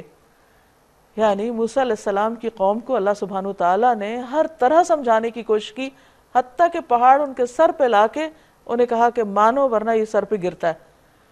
اس وقت انہوں نے وقتی طور پہ مان لیا، بعد میں پھر عہد سے پھر گئے، پھر بھول گئے۔ لیکن بات یہ ہے کہ اتنے چانسز دیے جانے کے بعد بھی جب وہ قوم نہیں مانی، نہیں سیدھی ہوئی، تو پھر اللہ تعالیٰ نے ان سے امامت لے کر بنی اسماعیل کی طرف، نبی صلی اللہ علیہ وسلم کی امت کی طرف منتقل کر دی۔ اب اس امت کو سوچنے کی ضرورت ہے کہ وہ کس طریقے پہ چل رہے ہیں، صحابہ کرام کے طریقے پر یا بنی اسرائیل کے طریقے پر؟ کہ بنی اسرائیل نے موسیٰ علیہ السلام کے ساتھ جو کچھ کیا یا اپنی کتاب کے ساتھ کیا، اگر وہی ڈھنگ ہے تو پھر اللہ تعالیٰ کی رحمت کیسے آ سکتی ہے؟ تو ہم سب کو بھی اجتماعی طور پر توبہ کرنے کی ضرورت ہے، اور وہی کام کرنے کی ضرورت ہے جو یہاں کہا گیا، اور وہ کیا ہے؟ کتاب کو مضبوطی سے پکڑنا اور نماز قائم کرنا۔ اور جب یہ دو کام ہونے لگتے ہیں تو باقی چیزوں کی بھی پھر اصلاح ہو جاتی ہے۔ اب یہاں اللہ تعالیٰ ایک اور موقع یاد کراتے ہیں، اور اے نبی صلی اللہ علیہ وسلم، لوگوں کو یاد دلائیے وہ وقت جب کہ تمہارے رب نے بنی آدم کی پشتوں سے ان کی نسل کو نکالا تھا، اور انہیں خود ان کے اوپر گواہ بناتے ہوئے پوچھا تھا کیا میں تمہارا رب نہیں ہوں؟ کہا جاتا ہے کہ عرفات کے میدان میں ہوا، جیسے کہ ایک حدیث میں آتا ہے۔ اولاد آدم کو میدان عرفات میں بکھیر کر عہد لیا گیا۔ اللہ سبحانہ وتعالیٰ نے آدم علیہ السلام کی پشت میں موجود تمام اولاد آدم سے میدان عرفات میں عہد لیا تھا۔ اللہ نے ان کی صلب سے ان کی ساری اولاد نکالی جو اس نے دنیا میں پیدا کرنا تھی، اور اسے اپنے سامنے چھوٹی چھوٹی چیونٹیوں کی شکل میں بکھیر دیا۔ پھر ان کی طرف متوجہ ہو کر ان سے کلام کیا اور فرمایا کیا میں تمہارا رب نہیں ہوں؟ انہوں نے کہا ضرور آپ ہی ہمارے رب ہیں، ہم اس پر گواہی دیتے ہیں۔ یہ ہم نے اس لیے کیا کہ کہیں تم قیامت کے دن یہ نہ کہہ دو کہ ہم تو اس بات سے بے خبر تھے، ہمیں کسی نے نہیں بتایا، یا یہ نہ کہنے لگو کہ شرک کی ابتدا تو ہمارے باپ دادا نے کی ہم سے پہلے، اور ہم بعد کی نسل میں پیدا ہوئے، اس لیے ہم تو باپ دادا کے طریقے پہ تھے، ہمارا تو کوئی قصور نہیں۔ پھر کیا آپ ہمیں اس قصور پہ پکڑتے ہیں جو غلط کار لوگوں نے کیا؟ دیکھو اس طرح ہم نشانیاں واضح طور پر پیش کرتے ہیں۔ تو اس آیت سے واضح طور پہ پتہ چلتا ہے کہ اللہ سبحانہ وتعالیٰ نے ہر انسان کے اندر اپنی پہچان رکھ دی ہے. اس کی فطرت میں یہ بات موجود ہے کہ اس کا کوئی رب ہے، اور اس کو اس طرح پروگرام کیا گیا ہے کہ وہ جب تک رب کی عبادت نہ کرے اس کے اندر کا خلا جاتا نہیں، اس کی بے چینی ختم نہیں ہوتی. وَاتْلُ عَلَيْهِمْ نَبَأَ الَّذِي آتَيْنَاهُ آيَاتِنَا فَانْسَلَخَ مِنْهَا. ارے محمد صلی اللہ علیہ وسلم ان کے سامنے اس شخص کا حال بیان کیجئے جس کو ہم نے اپنی آیات کا علم عطا کیا تھا. کہا جاتا ہے بنی اسرائیل کا ایک شخص تھا، بہت بڑا عالم، جس کے پاس اللہ کی کتاب کا علم تھا، لیکن اس نے کیا کیا؟ اس کی پابندی چھوڑ کے، اس کتاب کو چھوڑ کے دنیا کے پیچھے لگ گیا. مگر وہ ان کی پابندی سے نکل بھاگا، آخر کار شیطان اس کے پیچھے پڑ گیا. یعنی ضروری نہیں ہوتا کہ کوئی شخص ایک دفعہ کتاب پڑھ لے تو پھر وہ محفوظ ہو گیا. جب تک اس سے مستقل تعلق نہ رکھے، اسے مضبوطی سے پکڑے نہ رکھے، تو شیطان جو انسان کا دشمن ہے وہ اس کو کسی وقت بھی پھسلا سکتا ہے، جیسا کہ اس بہت بڑے عالم کے ساتھ ہوا. آخر کار شیطان اس کے پیچھے پڑ گیا، یہاں تک کہ وہ بھٹکنے والوں میں شامل ہو کر رہا. اگر ہم چاہتے تو اسے ان آیات کے ذریعے بلندی عطا کرتے. یعنی وہ دنیا کی طرف کیوں لپکا؟ تاکہ اس کی کچھ عزت ہو. عموماً یہ ہوتا ہے کہ جو لوگ دین کا علم رکھتے ہیں یا دینی علوم کے ماہر ہوتے ہیں، ان کو معاشرے میں کوئی ویلیو نہیں دی جاتی، کوئی ان کی قدر نہیں ہوتی. تو کچھ لوگ پھر اس وجہ سے بھی اس راستے کو چھوڑ دیتے ہیں کہ ہم دوسروں کے ہر دل عزیز ہو جائیں یا ہمیں بہتر ترقی کے مواقع ملیں. تو یہاں پر یہ بتایا گیا کہ اس شخص کو اللہ تعالیٰ فرما رہے ہیں کہ اللہ اس کو آیات کے ذریعے بھی بلندی دے سکتا تھا. وَلَكِنَّهُ أَخْلَدَ إِلَى الْأَرْضِ، لیکن وہ تو زمین سے چمٹ کر رہ گیا، یعنی دنیاوی فائدوں کی طرف جھک گیا اور اپنی خواہش نفس ہی کے پیچھے پڑا رہا. لہٰذا اس کی حالت کتے کی سی ہو گئی کہ تم اس پر حملہ کرو تب بھی زبان لٹکائے رہے، اسے چھوڑ دو تب بھی زبان لٹکائے رہے. یعنی جو لالچی انسان ہوتا ہے وہ کسی حال میں راضی نہیں ہوتا. کتے کی نفسیات کیا ہے کہ اگر آپ اس کی طرف پتھر بھی پھینکیں تو وہ بھاگے گا نہیں، ایک دفعہ مڑ کے ضرور دیکھے گا کہ شاید ہڈی نہ ہو. یعنی لالچ کی انتہا ہے. تو یہی فطرت جب انسان کے اندر آ جاتی ہے، وہ کتا بن جاتا ہے، تو پھر کوئی چیز اس کو فائدہ نہیں دیتی، کوئی نصیحت اس پر اثر نہیں کرتی. یہی مثال ہے ان لوگوں کی جو ہماری آیات کو جھٹلاتے ہیں. تو اصل چیز یہ ہے کہ انسان دنیا میں رہتا ہے، دنیا اس کی ضرورت ہے، دنیا ضرورت کی حد تک ہی رہے، دنیا دل میں نہ داخل ہو. جب انسان کے دل میں دنیا کی محبت آ جاتی ہے تو پھر وہ اللہ کی آیات سے غافل ہو جاتا ہے. اس کی مثال ایسے ہی کہ جیسے کشتی سمندر پہ چلتی، یعنی پانی میں چلتی، تو جب تک کشتی پانی پر ہے تو انسان محفوظ ہے، لیکن اگر پانی کشتی کے اندر داخل ہو گیا تو انسان ڈوب کر رہے گا. یہی حال ہے کہ انسان دنیا میں رہتا ہے اور دنیا کا مال اس کی ضرورت ہے، لیکن مال کی محبت بری چیز ہے. اگر وہ مال کی محبت دل میں آ جاتی ہے اور انسان کا مرکز و محور وہ مال بن جاتا ہے تو پھر اس کے لیے ہلاکت لازم ہو جاتی. پھر وہ اللہ کی حدود کو توڑ دیتا ہے، جیسے کہ قوم شعیب نے کیا. ایسا نہیں تھا کہ قوم شعیب خدا کو نہیں مانتی تھی، لیکن اس کی خرابی کیا تھی کہ وہ اللہ کی باتوں کو نہیں مانتی تھی. شعیب علیہ السلام ان کو سمجھاتے کہ فیئر ٹریڈ کرو، صحیح طور پہ تجارت کرو، لیکن وہ اس پر راضی نہیں تھے. کیوں؟ کیونکہ ان کے خیال میں اس سے نفع کم آتا. حالانکہ انسان کے لیے اللہ نے جو رزق لکھا ہے وہ تو اس کو مل کر رہے گا، حرام سے لے یا حلال سے لے، بس صبر کی ضرورت ہوتی ہے اور انتظار کی. فَقْصُصِ الْقَصَصَ لَعَلَّهُمْ يَتَفَكَّرُونَ، تم یہ حکایات ان کو سناتے رہو شاید کہ یہ کچھ غور و فکر کریں. سَاءَ مَثَلًا الْقَوْمُ الَّذِينَ كَذَّبُوا بِآيَاتِنَا وَأَنفُسَهُمْ كَانُوا يَظْلِمُونَ. بڑی ہی بری مثال ہے ایسے لوگوں کی جنہوں نے ہماری آیات کو جھٹلایا اور وہ اپنے آپ پر خود ہی ظلم کرتے رہے. مَن يَهْدِ اللَّهُ فَهُوَ الْمُهْتَدِي، جسے اللہ ہدایت بخشے بس وہی راہ راست پاتا ہے، اور جس کو اللہ اپنی رہنمائی سے محروم کر دے وہی ناکام اور نامراد ہو جاتا ہے. اور یہ حقیقت ہے کہ بہت سے جن اور انس ایسے ہیں جن کو ہم نے جہنم ہی کے لیے پیدا کیا. یعنی اس کا یہ مطلب نہیں کہ اللہ نے پیدا کیا کہ جہنم میں ہی جائیں، مطلب یہ ہے کہ ان کو پیدا کیا، سب کچھ دیا، لیکن انہوں نے جب نہیں مانا تو پھر ان کا ٹھکانہ اس کے سوا اور کیا ہو سکتا ہے. ان کے پاس دل ہیں، یعنی کیوں وہ جہنم میں جائیں گے؟ ان کے پاس دل ہے مگر ان سے سوچتے نہیں، غور و فکر نہیں کرتے، تدبر نہیں کرتے. ان کے پاس آنکھیں ہیں مگر ان سے دیکھتے نہیں. کیا نہیں دیکھتے؟ حق کو نہیں دیکھتے, عبرت نہیں حاصل کرتے. ان کے پاس کان ہیں مگر اس سے سنتے نہیں, سب باتیں سنتے مگر حق کی بات نہیں سنتے, خیر اور بھلائی کی بات نہیں سنتے.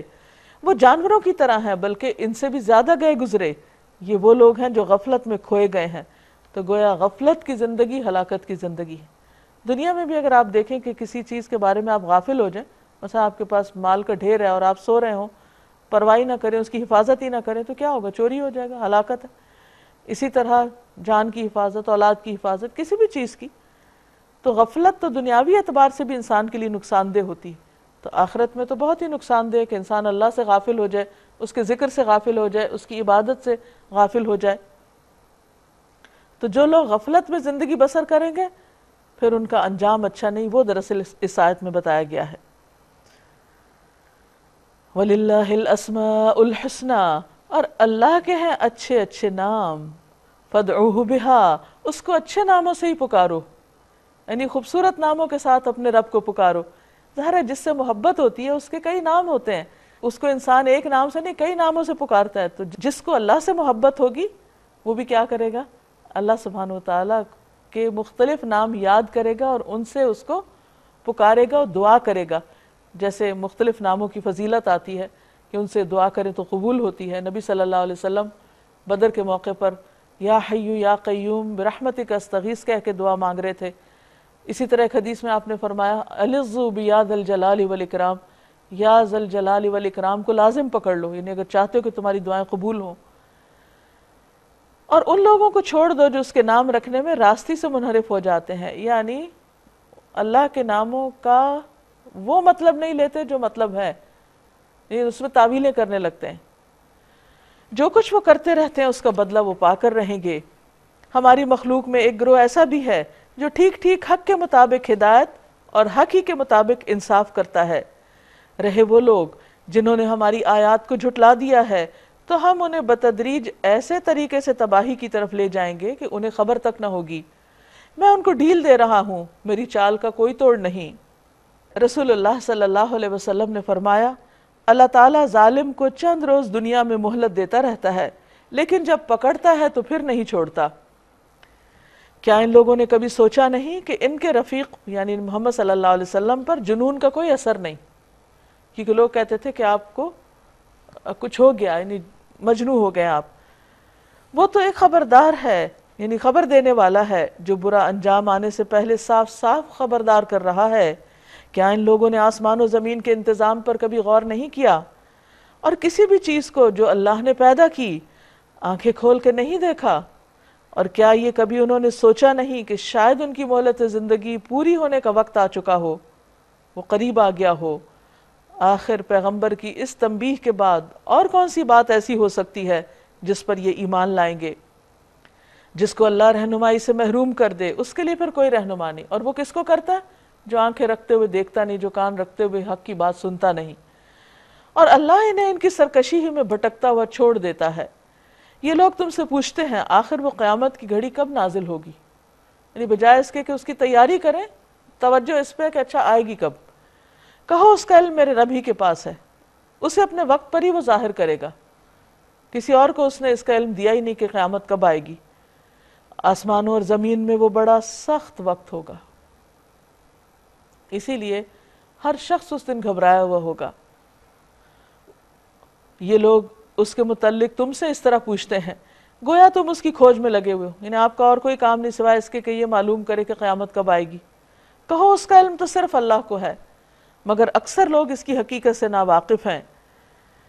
آپ کہہ دیجئے میں اپنی ذات کے لیے کسی نفع اور نقصان کا اختیار نہیں رکھتا, اللہ ہی جو کچھ چاہتا ہے وہ ہوتا ہے. تو اس سے یہ پتہ چلتا ہے کہ یہ بھی توحید کا ایک حصہ ہے کہ انسان اپنی قسمت کا مالک, نفع نقصان کا مالک صرف اللہ کو سمجھے. اور اگر مجھے غیب کا علم ہوتا تو میں بہت سے فائدے اپنے لیے حاصل کر لیتا. یعنی نبی صلی اللہ علیہ وسلم بھی غیب کی باتوں کا علم نہیں رکھتے سوائے اس کے کہ جن کے بارے میں اللہ نے آپ کو علم دے دیا. اور یہ کہ مجھے کبھی کوئی نقصان نہ پہنچتا. اگر علم ہوتا غیب کا تو بہت سے فائدے حاصل کرتا اور کوئی نقصان نہ ہوتا. یعنی مجھے آئندہ آنے والے واقعات کا اگر پہلے سے پتہ چل جاتا تو پھر میں ان کا پہلے سے بندوبست کر لیتا. میرا یہ کام نہیں، کیونکہ ایک پیغمبر کاہن نہیں ہوتا، نجومی نہیں ہوتا، نہ اس کا یہ کام اور نہ اس کی یہ دلچسپی ہوتی ہے. میں تو محض ایک خبردار کرنے والا اور خوشخبری سنانے والا ہوں ان لوگوں کے لیے جو میری بات مانیں. ایک یہودی نبی صلی اللہ علیہ وسلم کے پاس آیا اور اس نے کہا تم لوگ اللہ کے ساتھ شریک بناتے ہو، تم لوگ شرک کرتے ہو اور کہتے ہو جو اللہ چاہے اور جو آپ چاہیں، اور تم لوگ کہتے ہو کعبہ کی قسم.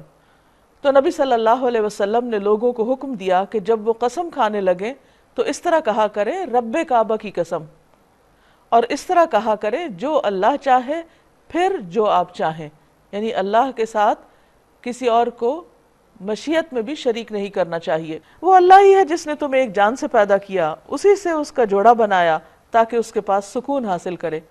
یعنی ہسبینڈ وائف کا جو ریلیشن شپ ہے وہ اللہ سبحانہ وتعالیٰ نے ایک دوسرے کے لیے سکون کا باعث بنا کر ان کو یہ تعلق اور خوبصورت تعلق عطا کیا ہے. پھر جب مرد نے عورت کو ڈھانک لیا تو اسے ایک خفیف سا حمل رہ گیا جسے لیے وہ چلتی پھرتی رہی. پھر جب وہ بوجھل ہو گئی تو دونوں نے مل کر اللہ اپنے رب سے دعا کی اگر تو نے ہمیں اچھا سا بچہ دیا تو ہم تیرے شکر گزار ہوں گے.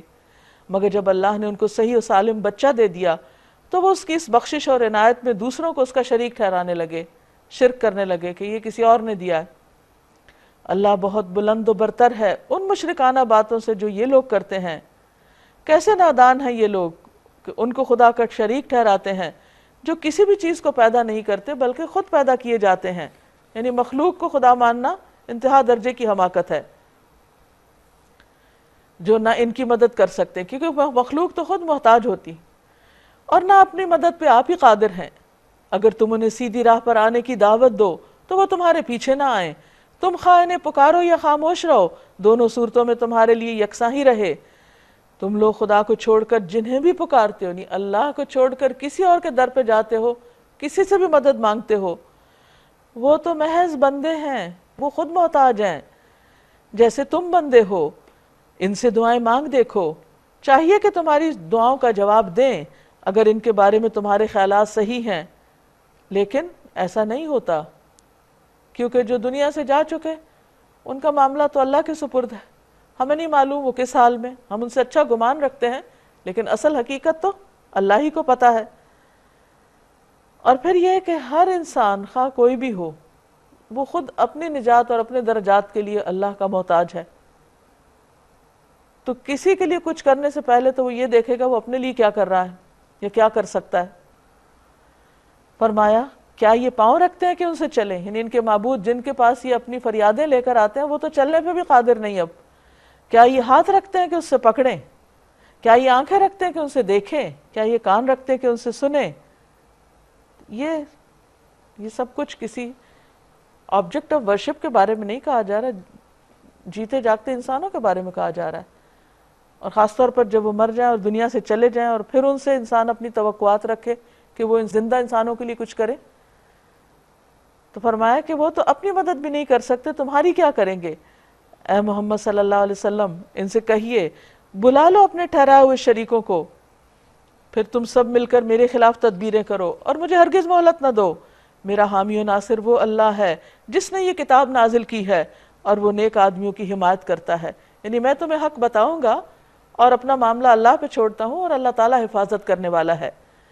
بخلاف اس کے تم جنہیں خدا کو چھوڑ کے پکارتے ہو وہ نہ تو تمہاری مدد کر سکتے ہیں اور نہ خود اپنی مدد کے قابل ہیں، بلکہ اگر تم سیدھی راہ پر آنے کو لیے ان کو کہو تو وہ تمہاری بات سن بھی نہیں سکتے. بظاہر تم کو ایسا نظر آتا ہے کہ وہ تمہاری طرف دیکھ رہے ہیں مگر فی الواقع وہ کچھ بھی نہیں دیکھتے. اب ان کے ساتھ معاملہ کیا کیا جائے؟ خذ العفو وأمر بالعرف وأعرض عن الجاہلین. اے نبی صلی اللہ علیہ وسلم نرمی اور درگزر کا طریقہ اختیار کیجئے، معروف کی تلقین کیے جائیے اور جاہلوں سے نہ الجھیے. اگر کبھی شیطان تمہیں اکسائے تو اللہ کی پناہ مانگو، وہ سب کچھ سننے اور جاننے والا ہے. حقیقت میں جو لوگ متقی ہیں ان کا حال تو یہ ہوتا ہے کہ کبھی شیطان کے اثر سے کوئی برا خیال اگر انہیں چھو بھی جائے تو فوراً چکنے ہو جاتے ہیں، پھر انہیں صاف نظر آنے لگتا ہے کہ ان کے لیے صحیح طریقہ کار کیا ہے. رہے ان کے شیاطین بھائی بند تو وہ انہیں ان کی کجروی میں کھینچے لیے چلے جاتے ہیں، پھر انہیں بھٹکانے میں کوئی کسر اٹھا نہیں رکھتے. وَإِذَا لَمْ تَأْتِهِمْ بِآيَةٍ، جب آپ ان کے سامنے کوئی نشانی یعنی ان کا مطلوبہ معجزہ پیش نہیں کرتے تو یہ کہتے ہیں تم نے اپنے لیے کوئی نشانی کیوں نہ منتخب کر لی؟ ان سے کہیے میں تو صرف اس وحی کی پیروی کرتا ہوں جو میری طرف میرے رب نے بھیجی ہے، یعنی میرا کام صرف معجزے دکھانا نہیں ہے، میرا کام اللہ کے احکام کی پیروی کرنا ہے۔ یہ بصیرت کی روشنیاں ہیں تمہارے رب کی طرف سے اور ہدایت اور رحمت ہے ان لوگوں کے لیے جو اسے قبول کریں۔ جب قرآن تمہارے سامنے پڑھا جائے تو اسے توجہ سے سنو اور خاموش رہو، شاید کہ تم پر بھی رحمت ہو جائے۔ یعنی جو شخص یہ چاہتا ہے کہ اللہ کی رحمت اس پر آئے، اسے قرآن کا احترام کرنا چاہیے۔ جب اس کی تلاوت ہو رہی ہو تو باتیں نہیں کرنی چاہیے، اس کی طرف متوجہ رہنا چاہیے۔ وَاذْكُرْ رَبَّكَ فِي نَفْسِكَ تَضَرُّعًا وَخِيفَةً وَدُونَ الْجَهْرِ مِنَ الْقَوْلِ بِالْغُدُوِّ وَالْآصَالِ وَلَا تَكُن مِّنَ الْغَافِلِينَ۔ اے نبی صلی اللہ علیہ وسلم اپنے رب کو صبح و شام یاد کیجئے، دل ہی دل میں زاری اور خوف کے ساتھ، یعنی کیسے دعا مانگنی چاہیے وہ طریقہ بتایا جا رہا ہے، اور زبان سے بھی ہلکی آواز کے ساتھ۔ آپ ان لوگوں میں سے نہ ہوں جو غفلت میں پڑے ہوئے ہیں۔ نبی صلی اللہ علیہ وسلم خود تو ایسا نہیں کرنے والے تھے، لیکن آپ کو یہ فرما کے ہم سب کو بتایا جا رہا ہے کہ ہمارے لیے اللہ کی یاد کا طریقہ کیا ہے۔ اور یہاں پر خاص طور پر زاری کی بات کرنے کے ساتھ چپ کے پکارنے کی بات، یعنی بہت شور مچا کے لاؤڈلی بات یعنی دعا نہیں کرنی چاہیے، بلکہ بہت عاجزی کے ساتھ، تحمل کے ساتھ، آہستہ آہستہ اللہ تعالیٰ کو پکارنا چاہیے، کیونکہ وہ تو دلوں کے راز تک جانتا ہے۔ ان الذین عند ربک لا یستکبرون عن عبادتہ ویسبحونہ ولہ یسجدون۔ جو فرشتے تمہارے رب کے حضور تقرب کا مقام رکھتے ہیں، وہ کبھی اپنی بڑائی کے گھمنڈ میں آ کر اس کی عبادت سے منہ نہیں موڑتے، اور اس کی تسبیح کرتے ہیں اور اس کے آگے جھکے رہتے ہیں۔ یہ مقرب فرشتوں کا حال ہے۔ تو پھر اگر ہم اللہ کے مقرب بننا چاہیں تو اس کے لیے بھی کیا ہے کہ انسان اللہ کی عبادت کرے، اس کی تسبیح کرے اور اس کے آگے سجدہ ریز ہو۔ یہاں سجدہ تلاوت واجب ہوا، اس کے لیے یہ ہے کہ جیسے آپ نماز پڑھیں گے اس کے ساتھ ایک سجدہ کر لیجئے۔ قرآن مجید میں ایسے 14 مقامات پر سجدے آتے ہیں، اور ویسے عمومی طور پر بات یہ ہے کہ انسان سب سے زیادہ اللہ کے قریب سجدے کی حالت میں ہوتا ہے، تو اس لیے سجدے میں خوب دعائیں مانگنی چاہیے تاکہ قبول ہو۔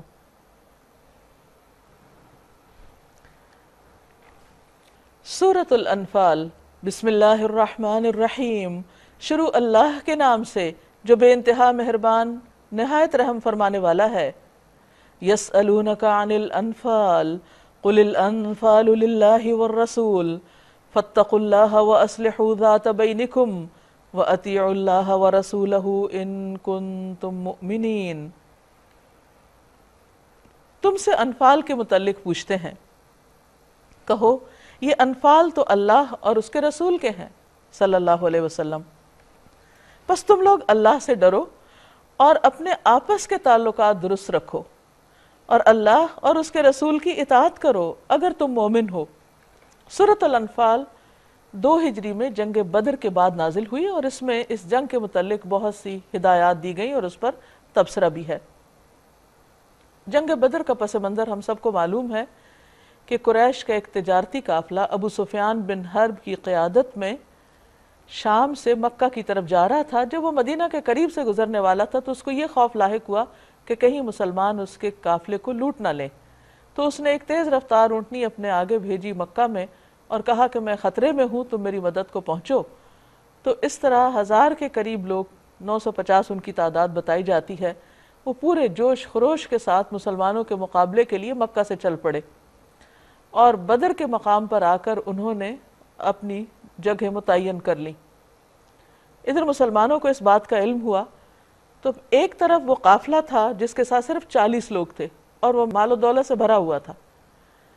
مسلمان چاہتے تو اس کو آگے بڑھ کے لوٹتے اور ان کا مال و دولت ہتھیا لیتے اور بات ختم ہو جاتی، لیکن دوسری طرف وہ لشکر تھا جو اسلام کو ختم کرنے کے لیے آ رہا تھا۔ اللہ سبحانہ وتعالیٰ یہ چاہتا تھا کہ مسلمان مال کی طرف جانے کی بجائے اپنے دشمنوں کا خاتمہ کریں تاکہ زمین میں ان کے آئندہ قدم جم سکے، اور یہ تو ایک سبب بن گیا اچانک کہ سارے دشمنان اسلام اور ان کے سردار جو تھے سوائے ابو لہب کے، وہ خود اٹھ کر مکہ سے چل کر مدینہ کے قریب آ کر بیٹھ گئے اور بالآخر پھر ان کا خاتمہ ہو گیا یہاں ذلت و رسوائی کے ساتھ۔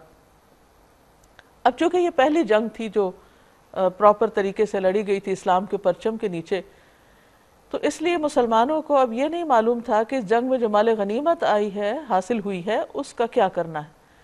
تو بعض لوگ یہ سمجھتے تھے کہ جس نے جو سمیٹا ہے یا جس نے جو کام کیا ہے اس کے مطابق وہ جو چاہے اس میں لے لے، لیکن تعلیم یہ دی گئی جب سوال کیا گیا کہ لوگ آپ سے غنیمتوں کے بارے میں پوچھتے ہیں تو اس کا جواب نہیں دیا گیا کہ اس کو تو تم رکھو ایک طرف، لیکن اصل چیز جس پہ توجہ دینے کی ضرورت ہے وہ کیا ہے؟ وہ یہ کہ اللہ سے ڈرو۔ مومن مال کے لیے نہیں لڑتا، تمہارا مقصد یہ نہیں تھا۔ اگر مال کے لیے لڑنا ہوتا تو پھر قافلے کی طرف جاتے۔ اللہ سے ڈرو اور اپنے تعلقات کی اصلاح رکھو، کیونکہ مال ایک ایسی چیز ہے، اتنا بڑا فتنہ ہے کہ جس سے خونی رشتوں کے درمیان، دینی رشتوں کے درمیان پھوٹ پڑ جاتی۔ مال اور جاہ دو ایسے بھیڑیے ہیں کہ جو اگر کسی بکریوں کے ریوڑ میں چھوڑ دیے جائیں تو جتنی وہ تباہی کریں، اس سے زیادہ تباہی دین میں ہوتی ہے جب لوگوں کے اندر مال اور عہدوں کی ہرس آ جاتی ہے۔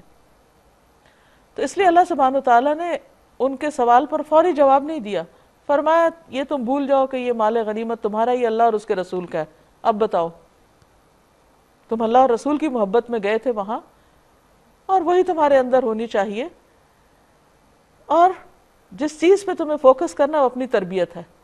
اللہ سے ڈرو، اپنے تعلقات اچھے کرو، کیونکہ اچھے تعلقات دین کی بھلائی اور بہتری کا ذریعہ بنتے ہیں، اور لڑائی جھگڑا فتنہ فساد حدیث میں آتا ہے کہ دین کو مونڈ دیتے۔ انما المؤمنون الذین اذا ذکر اللہ وجلت قلوبہم، بے شک مومن تو وہ ہوتے ہیں کہ جب ان کے سامنے اللہ کا ذکر کیا جاتا ہے تو ان کے دل کانپ اٹھتے ہیں، لرز اٹھتے ہیں۔ وہ بے دھیانی میں اور غافل ہو کے نہیں سنتے، اللہ کا نام ان کے دلوں میں ایک ہلچل پیدا کر دیتا ہے، وہ ایک زندہ اور متحرک انسان بن جاتے ہیں، ان کی غفلت دور ہو جاتی ہے۔ وَإِذَا تُلِيَتْ عَلَيْهِمْ آيَاتُهُ زَادَتْهُمْ إِيمَانًا، اور جب اللہ کی آیات ان کے سامنے پڑھی جاتی ہیں تو ان کا ایمان بڑھ جاتا ہے، یعنی وہ قرآن کو بھی غفلت کے ساتھ نہیں سنتے، اس سے ان کے ایمان میں یقینی اضافہ ہوتا ہے، اور وہ اپنے رب پر اعتماد رکھتے ہیں، یعنی دنیاوی معاملات میں رب پہ توکل کرتے ہیں۔ جو نماز قائم کرتے ہیں اور جو کچھ ہم نے ان کو دیا ہے اس میں سے ہماری راہ میں خرچ کرتے ہیں، یعنی بجائے اس کے کہ ان کے اندر مال سمیٹنے کی لالچ ہو، لینے کی حرص ہو، وہ تو دینے والے ہوتے ہیں۔ یہ ہے وہ تربیت جو قرآن نے صحابہ کرام کی جس سے وہ ایک بہترین جماعت کے طور پر سامنے آئے۔ ان کو بعض مستشرقین نے ہیروں کی نرسری کہا کہ ایک ہیرا نہیں، ایک ایک ہیرا ہے اس میں۔ یوں لگتا ہے نبی صلی اللہ علیہ وسلم نے ایک پوری نرسری لگا دی ہیروں کی کہ جس میں ایک ایک شخص چمک اٹھا۔ تو وہ چمک ظاہر میں اس وقت آتی ہے جب دل کے اندر نور ہوتا ہے، ایمان کا، اور روشنی ہوتی ہے، وہ ان کے اخلاق اور ان کے معاملات اور ان کے رویوں میں جھلکی۔ ایسے ہی لوگ حقیقی مومن ہیں، ان کے لیے ان کے رب کے پاس بڑے درجے ہیں۔ حدیث میں آتا ہے کہ جنت کے 100 درجے ہیں اور سب سے اعلیٰ درجہ فردوس کا ہے۔ ان کے بہت درجات ہیں، ان کی غلطیوں سے درگزر ہے، مغفرت ہے اور بہترین رزق ہے۔ اس مال کے معاملے میں، یعنی مال غنیمت کے معاملے میں صورتحال وہی ہے جو اس وقت پیش آئی تھی، جیسے کما اخرجک ربک من بیتک بالحق، تیرا رب تجھے حق کے ساتھ تیرے گھر سے نکال لایا تھا، یعنی دشمنوں کے مقابلے کے لیے۔ اور مومنوں میں سے ایک گروہ کو یہ سخت ناگوار تھا، وہ کیا چاہتے تھے کہ دوسری طرف جائیں، ابو سفیان کے قافلے کی طرف۔ وہ اس حق کے معاملے میں تجھ سے جھکڑ رہے تھے، حالانکہ وہ صاف صاف نمایاں ہو چکا تھا۔ ان کا حال یہ تھا کہ وہ آنکھوں دیکھے موت کی طرف ہانکے جا رہے ہیں، کیونکہ ان کی تعداد جو بہت تھوڑی تھی، 313 صرف۔ یاد کرو وہ موقع جبکہ اللہ تم سے وعدہ کر رہا تھا کہ دونوں گروہوں میں سے ایک تمہیں مل جائے گا، یا قافلہ اور یا دشمنوں کو تمہارے قبضے میں دے دے گا۔ تم چاہتے تھے کہ کمزور گروہ تمہیں ملے، یعنی زیادہ مشکل نہ اٹھانی پڑے، اور یہ ہر انسان کا حال ہوتا ہے کہ آسانی چاہتا ہے، مگر اللہ کا ارادہ یہ تھا کہ اپنے ارشادات سے حق کو حق کر دکھائے اور کافروں کی جڑ کاٹ دے، تاکہ حق حق ہو کر رہے اور باطل باطل ہو کر رہ جائے، خواہ مجرموں کو یہ کتنا ہی ناگوار ہو۔ اللہ تعالیٰ مال و دولت نہیں چاہتا تھا، حق کو ثابت کرنا چاہتا تھا۔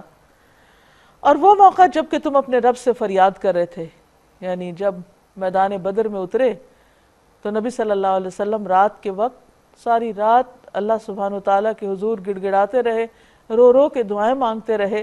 اس کی طرف اشارہ ہے۔ جواب میں اس نے فرمایا، میں تمہاری مدد کے لیے پے در پے 1000 فرشتے بھیج رہا ہوں۔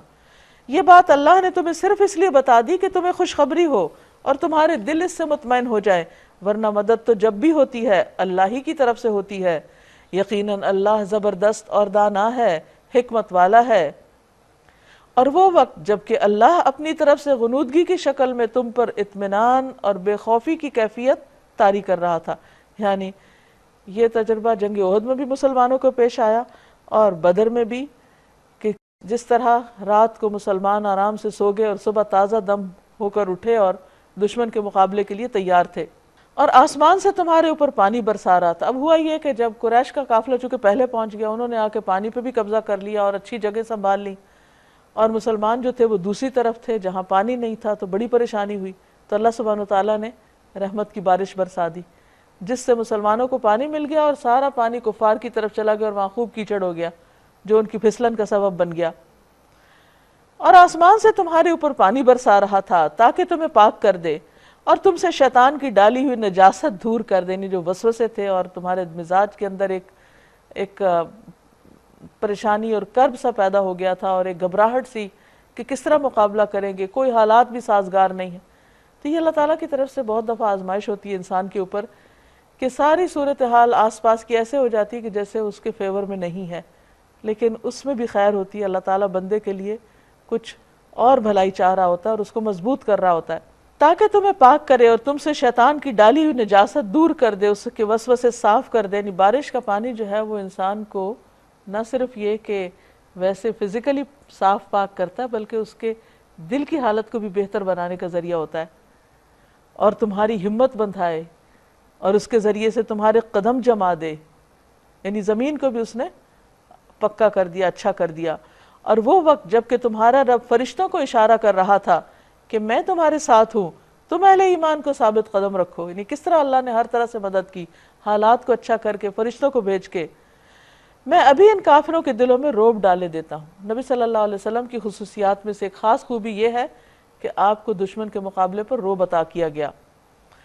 پس تم ان کی گردنوں پر ضرب اور جوڑ جوڑ پہ چوٹ لگاؤ، یہ اس لیے کہ ان لوگوں نے اللہ اور اس کے رسول کا مقابلہ کیا، اور جو اللہ اور اس کے رسول کا مقابلہ کرے اللہ اس کے لیے نہایت سخت گیر، یعنی بہت سخت ہے، سخت بدلہ لینے والا ہے، سخت سزا دینے والا ہے۔ یہ ہے تم لوگوں کی سزا، اب اس کا مزہ چکھو، اور تمہیں معلوم ہو کہ حق کا انکار کرنے والوں کے لیے دوزخ کا عذاب ہے۔ اے ایمان لانے والو، جب تم ایک لشکر کی صورت میں کفار سے دو چار ہو تو ان کے مقابلے میں پیٹھ نہ پھیرو۔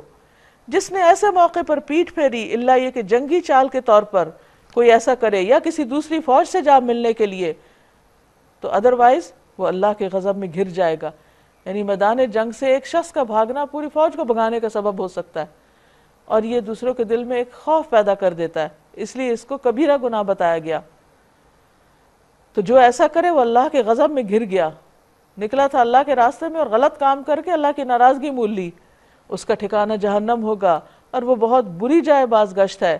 یعنی سخت قسم کی پابندی لگا دی گئی اس پر کہ کوئی شخص محاذ سے پیچھے ہٹے، کیونکہ اس سے باقی فوج بزدل ہو سکتی ہے اور جیتی ہوئی جنگ ہاری جا سکتی ہے۔ بس حقیقت یہ ہے کہ تم نے انہیں قتل نہیں کیا بلکہ اللہ نے ان کو قتل کیا۔ 70 لوگ دشمن کے مارے گئے تھے، اور تو نے نہیں پھینکا بلکہ اللہ نے پھینکا۔ ہوا یہ کہ نبی صلی اللہ علیہ وسلم جب اللہ تعالیٰ سے دعائیں مانگ کر باہر آئے تو انہوں نے ایک مٹھی ریت اٹھائی اور دشمنوں کی طرف پھینکتے ہوئے کہا شاہت الوجوہ، چہرے بگڑ جائیں۔ کہا جاتا ہے اس ریت کے ذرات جو تھے وہ دشمنوں کی آنکھوں میں جا پڑے، اور اس کی وجہ سے ان کو دیکھنا بھی محال ہو گیا، اور یعنی مزید ان کے لیے مشکل پیدا ہو گئی۔ فرمایا کہ پس حقیقت یہ ہے کہ تم نے انہیں قتل نہیں کیا بلکہ اللہ نے کیا، اور تو نے نہیں پھینکا بلکہ اللہ نے پھینکا، یعنی ریت کو۔ یہ تو اس لیے تھا کہ اللہ مومنوں کو ایک بہترین آزمائش سے کامیابی کے ساتھ گزار دے۔ یقیناً اللہ سننے والا، جاننے والا ہے۔ یہ معاملہ تو تمہارے ساتھ ہے، اور کافروں کے ساتھ معاملہ یہ ہے کہ اللہ ان کی چالوں کو کمزور کرنے والا ہے۔ ان سے کہہ دو اگر تم فیصلہ چاہتے تھے تو لو فیصلہ تمہارے سامنے آ گیا۔ کہا جاتا ہے کہ مکہ سے روانہ ہوتے وقت ابو جہل نے کعبہ کا پردہ پکڑ کے دعا کی تھی کہ اللہ دونوں گروہوں میں سے جو بہتر ہے اس کو فتح عطا کر، اور جو حق پر ہو اس کو کامیاب کر دے۔ تو اللہ تعالیٰ نے ان کی دعا قبول کر لی، اور مسلمان جو حق پر تھے وہ ان کے مقابلے میں کامیاب ہو گئے، اور فیصلہ کر کے بتا دیا کہ دونوں میں سے کون سا گروہ اچھا ہے۔ اب باز آ جاؤ، یعنی اب بھی رک جاؤ اسلام کی مخالفت اور دشمنی سے، تو تمہارے ہی حق میں بہتر ہے، ورنہ پھر پلٹ کر اسی حماقت کا اعادہ کرو گے تو ہم بھی اسی سزا کا اعادہ کریں گے۔ جیسے جنگ بدر میں 70 مارے گئے اور 70 قید ہو گئے اور بہت سا مال غنیمت بھی مسلمانوں کو ملا، تو کہا کہ اگر تم آئندہ بھی اس طرح دشمنی کرو گے تو یہی حال ہوگا، اور اگر توبہ کرو گے تو اللہ کی رحمت تم پر بھی آ جائے گی، اور تمہاری جمعیت خواہ وہ کتنی ہی زیادہ ہو تمہارے کچھ کام نہ آ سکے گی۔ اللہ مومنوں کے ساتھ ہے، اے ایمان لانے والو اللہ اور اس کے رسول کی اطاعت کرو، اور حکم سننے کے بعد اس سے سرتابی نہ کرو، اس سے پھر نہ جاؤ۔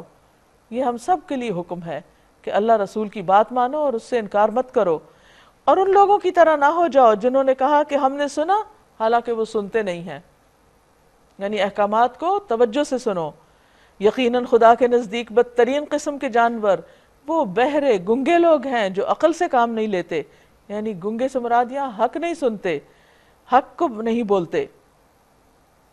اگر اللہ کو معلوم ہوتا کہ ان میں کچھ بھلائی ہے تو وہ ضرور انہیں سننے کی توفیق دیتا، لیکن بھلائی کے بغیر اگر وہ ان کو سنواتا تو بے رخی کے ساتھ منہ پھیر جاتے، اور اللہ کو ایسے لوگ پسند نہیں جو بے دھیانی بے رخی کے ساتھ اس کے کلام کو سنیں۔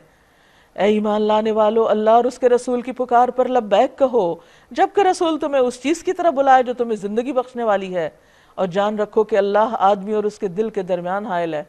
یعنی انسان کی کوئی سوچ، اس کا خیال اس کے دماغ تک نہیں جاتا کہ اللہ کو پہلے ہی پتہ ہے کہ انسان کے دل میں خیالات اٹھ کیا رہے ہیں، اور اسی کی طرف تم سمیٹے جاؤ گے۔ یعنی انسان کو اگر یہ یقین ہو جائے کہ اللہ دلوں کے حال جانتا تو پھر وہ اپنی ساری منافقت کو ختم کر کے اپنے اندر اخلاص اور تقوی جیسی چیزیں لے آئے۔ اور بچو اس فتنے سے جس کی شامت مخصوص طور پر صرف انہی لوگوں تک محدود نہ رہے گی جنہوں نے تم میں سے گناہ کیا ہو۔ یعنی اجتماعی فتنے جو ہوتے ہیں وہ ساری قوم کو ڈبو دیتے ہیں۔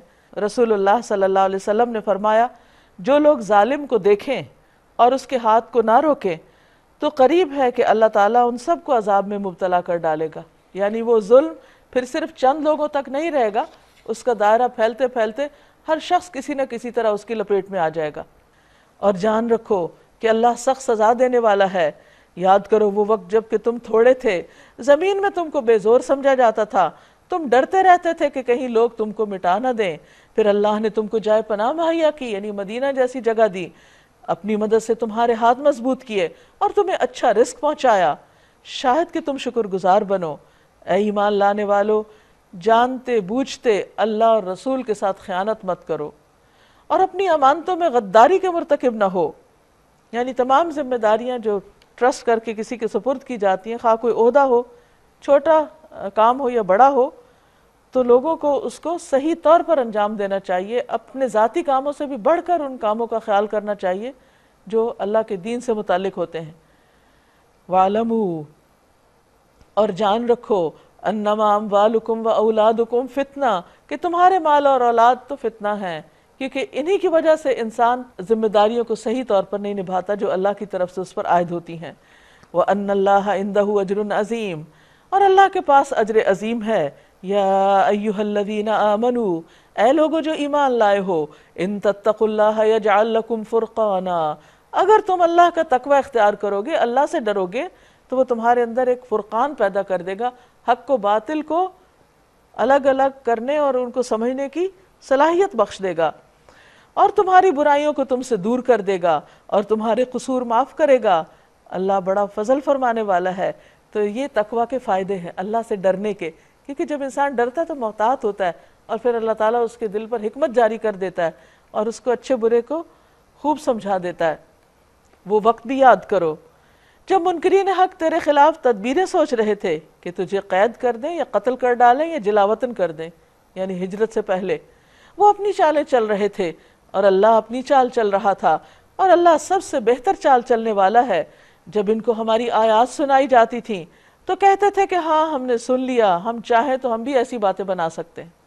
یہ تو وہی پرانی کہانیاں ہیں جو پہلے سے لوگ کہتے آئے ہیں۔ اور وہ بات بھی یاد ہے جو انہوں نے کہی تھی کہ خدایا اگر یہ واقعی حق ہے اور تیری طرف سے ہے تو ہم پر آسمان سے پتھر برسا دے یا کوئی دردناک عذاب ہم پر لے آ۔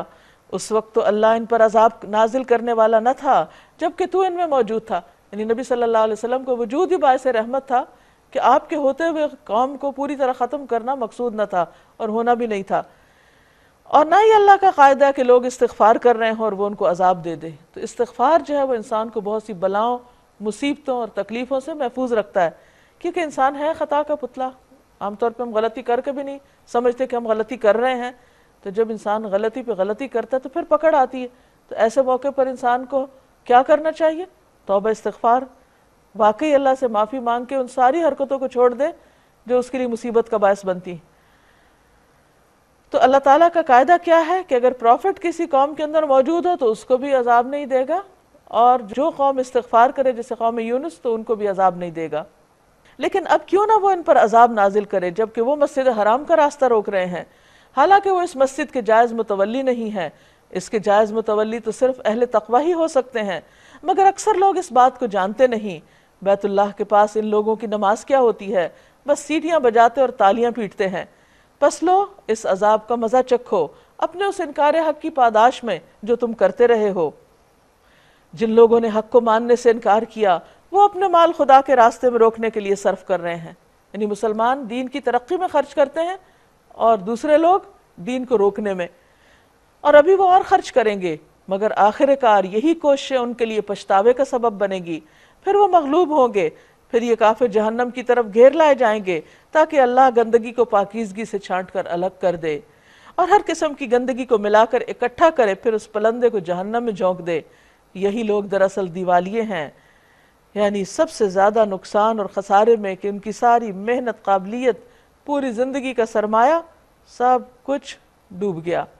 اے نبی صلی اللہ علیہ وسلم ان کافروں سے کہیے اگر اب بھی باز آ جائیں تو جو کچھ پہلے ہو چکا اس سے درگزر کر لیا جائے گا، لیکن اگر یہ اسی پچھلی روش کا اعادہ کریں گے تو گزشتہ قوموں کے ساتھ جو کچھ ہو چکا وہ سب کو معلوم ہے۔ اے ایمان لانے والو ان سے جنگ کرو حتیٰ کہ فتنہ باقی نہ رہے اور دین پورا کا پورا اللہ کے لیے ہو جائے۔ یہاں مومن کے یا اہل ایمان کے جنگ کا مقصد بتایا جا رہا ہے۔ پھر اگر وہ فتنہ سے رک جائیں تو ان کے اعمال کا دیکھنے والا اللہ ہے، اور اگر وہ نہ مانے تو جان رکھو کہ ان اللہ مولاکم، بے شک اللہ تمہارا مولا ہے، نعم المولا و نعم النصیر، بہترین مولا، بہترین مددگار۔ اور یہاں پر اس پارے کا اختتام ہوتا ہے وآخر دعوانا ان الحمد للہ رب العالمین۔ اب اس کے بارے میں اگر آپ مزید اپنے خیالات کا اظہار کرنا چاہیں تو موسٹ ویلکم۔ استاذہ اس میں جو ہم نے دیکھا ہے کہ جو قوموں میں جتنا زیادہ تکبر اور وعدہ خلافی اور ساری برائیاں ان میں تھیں بہت زیادہ، اور وہ کچھ بھی اپنے پیغمبروں کی کسی کی بات کو نہیں مانا کرتے تھے، اور پھر مسلسل ان پر عذاب اللہ تعالیٰ دکھاتے رہے۔ اور پھر اس کے بعد یہ بتایا جا رہا ہے کہ کتنا ان کو صبر کے لیے بھی کہا جا رہا ہے۔ پھر امر بالمعروف نہی عن المنکر کے بارے میں بتایا کہ جن لوگوں نے کیا تو ان کو اللہ تعالیٰ نے بچایا، اور جو دوسرے تھے ان کے پر عذاب آیا۔ تو پھر بھی قوموں نے بات کو نہیں سمجھا، اور ابھی تک بھی ہمارا حال یہی ہے کہ نہیں بات کو مان رہے ہیں اور اللہ کی کتاب کو کیونکہ پڑھ ہی نہیں رہے ہیں، تو جب پڑھیں گے نہیں تو کیسے سمجھیں گے؟ تو حل تو یہی ہے کہ لوگوں کے اندر زیادہ سے زیادہ آگہی ہو، روشنی ہو، تاکہ وہ اچھے برے کا فرق جانے۔ علیکم۔ وعلیکم۔ سورہ انفال میں آیت نمبر 2 میں بھی اور سورہ انفال میں کافی دفعہ ذکر آیا ہے اللہ سے ڈریں، تقویٰ۔ ہمارے معاشرے میں اور ہمارے آپس کے معاملات اسی لیے اتنے خراب ہیں کہ ہم اللہ سے ڈرتے نہیں ہیں۔ جب تک ہم اللہ سے ڈریں گے نہیں تو ہمارے آپس کے معاملات ٹھیک نہیں ہوں گے۔ تو ہمیں اپنے آپس کے معاملات ٹھیک کرنے کے لیے اللہ سے ڈرنا بہت ضروری ہے۔ بالکل، کیونکہ ڈر ایسی چیز ہوتی ہے جو انسان کے اندر کنٹرول اور سیلف ڈسپلن لاتا ہے۔ حضرت موسیٰ کے بارے میں بہت مجھے اچھا لگا سن کے کہ انہوں نے کس طرح سے اپنی قوم کو جس وقت اتنی مشکل تھی فرعون کے دربار میں اور ہر ایسے موقع پہ خود بھی اتنی ہمت اور اتنے صبر کا مظاہرہ کیا، اور اپنی قوم کو، سارے لوگوں کو، جب وہ چاہتے بھی تھے، ان میں ایمان بھی تھا، مضبوطی بھی تھی، لیکن لڑکھڑا رہے تھے، تو انہوں نے اتنی اچھی طرح انہیں سنبھالا اور بار بار یہی اللہ ہی کی طرف ایک ان کو اچھے رجوع لیڈر کی کرنے۔ پہچان ہوتی ہے۔ جی بالکل، الحمدللہ۔ جیسے کہ آج کے لیسن میں ہم دیکھتے ہیں کہ قوم شعیب علیہ السلام اور حضرت موسیٰ علیہ السلام کی جو قوم ہے، ان کے اسپیشلی جو سردار ہیں، جو معاشرے کا خوشحال طبقہ ہے، وہ چینج کو قبول نہیں کرتا۔ ان کی جو تجارت تھی اس میں ان کو کہا جاتا تھا کہ آپ حلال اور طیب کماؤ، تو وہ نہیں کرتے تھے۔ تو اس سے یہ پتہ چلتا ہے کہ ہمارے بھی جو لیڈرز ہیں تو وہ جس طرف وہ چاہیں وہ ہمیں لے جائیں۔ تو یہ کہ ہم ترقی پسند تو ہیں لیکن ترقی چاہتے نہیں ہیں۔ آج کے لیسن کے حوالے سے جو بات مجھے بہت زیادہ اچھی لگی وہ معرفت کی ہے، کہ ہم نے موسیٰ علیہ السلام کا جو پورا واقعہ پڑھا تو اس میں جادوگروں کا جو سجدہ کرنا تھا اور بے ساختگی کے ساتھ سجدہ کرنا تھا، وہ معرفت الہی تھی، کیونکہ وہ جادو کے اس علم کو جانتے تھے، اور پھر جب انہوں نے موسیٰ علیہ السلام نے جو معجزہ انہیں دکھایا تو اس سے وہ پوری ان کی شرح صدر ہو گیا اور وہ فوراً سے سجدے میں گر گئے۔ اور پھر سورۃ الاعراف کے آخر میں بھی ہم یہ دیکھتے ہیں کہ فرشتے بھی تکبر نہیں کرتے اور اللہ تعالیٰ کی پاکی بیان کرتے ہیں، کیونکہ وہ اللہ تعالیٰ کو پہچانتے ہیں۔ تو ضرورت یہ ہے کہ ہم اللہ تعالیٰ کی معرفت حاصل کریں۔ ایک چیز جو بہت زیادہ متاثر کیا جس بات نے مجھے، وہ یہ کہ ہم عبادت تو بہت کر لیتے ہیں، نوافل بھی پڑھ لیں گے، روزے بھی رکھ لیں گے، لیکن یہاں صبر کی جو تلقین کی گئی ہے ہم اسی چیز کو بھول جاتے ہیں۔ حالانکہ میرے خیال میں تمام عبادات کا جز یہ صبر ہی ہے۔ جب تک آپ صبر نہیں پوری طرح سے کر پائیں گے، نہ آپ زندگی کے معاملات صحیح کر سکتے ہیں، نہ عبادات پوری طرح کر سکتے ہیں۔ ناظرین، اس کے ساتھ ہی ہمارے آج کے پروگرام کا وقت ختم ہوتا ہے۔ آپ سے اجازت چاہتے ہیں۔ اللہ تعالیٰ سے دعا ہے کہ ہم نے جو کچھ سنا ہے، سمجھا ہے، ہمیں اس پر عمل کی توفیق عطا فرمائے۔ وآخر دعوانا ان الحمد للہ رب العالمین۔ السلام علیکم ورحمۃ اللہ وبرکاتہ۔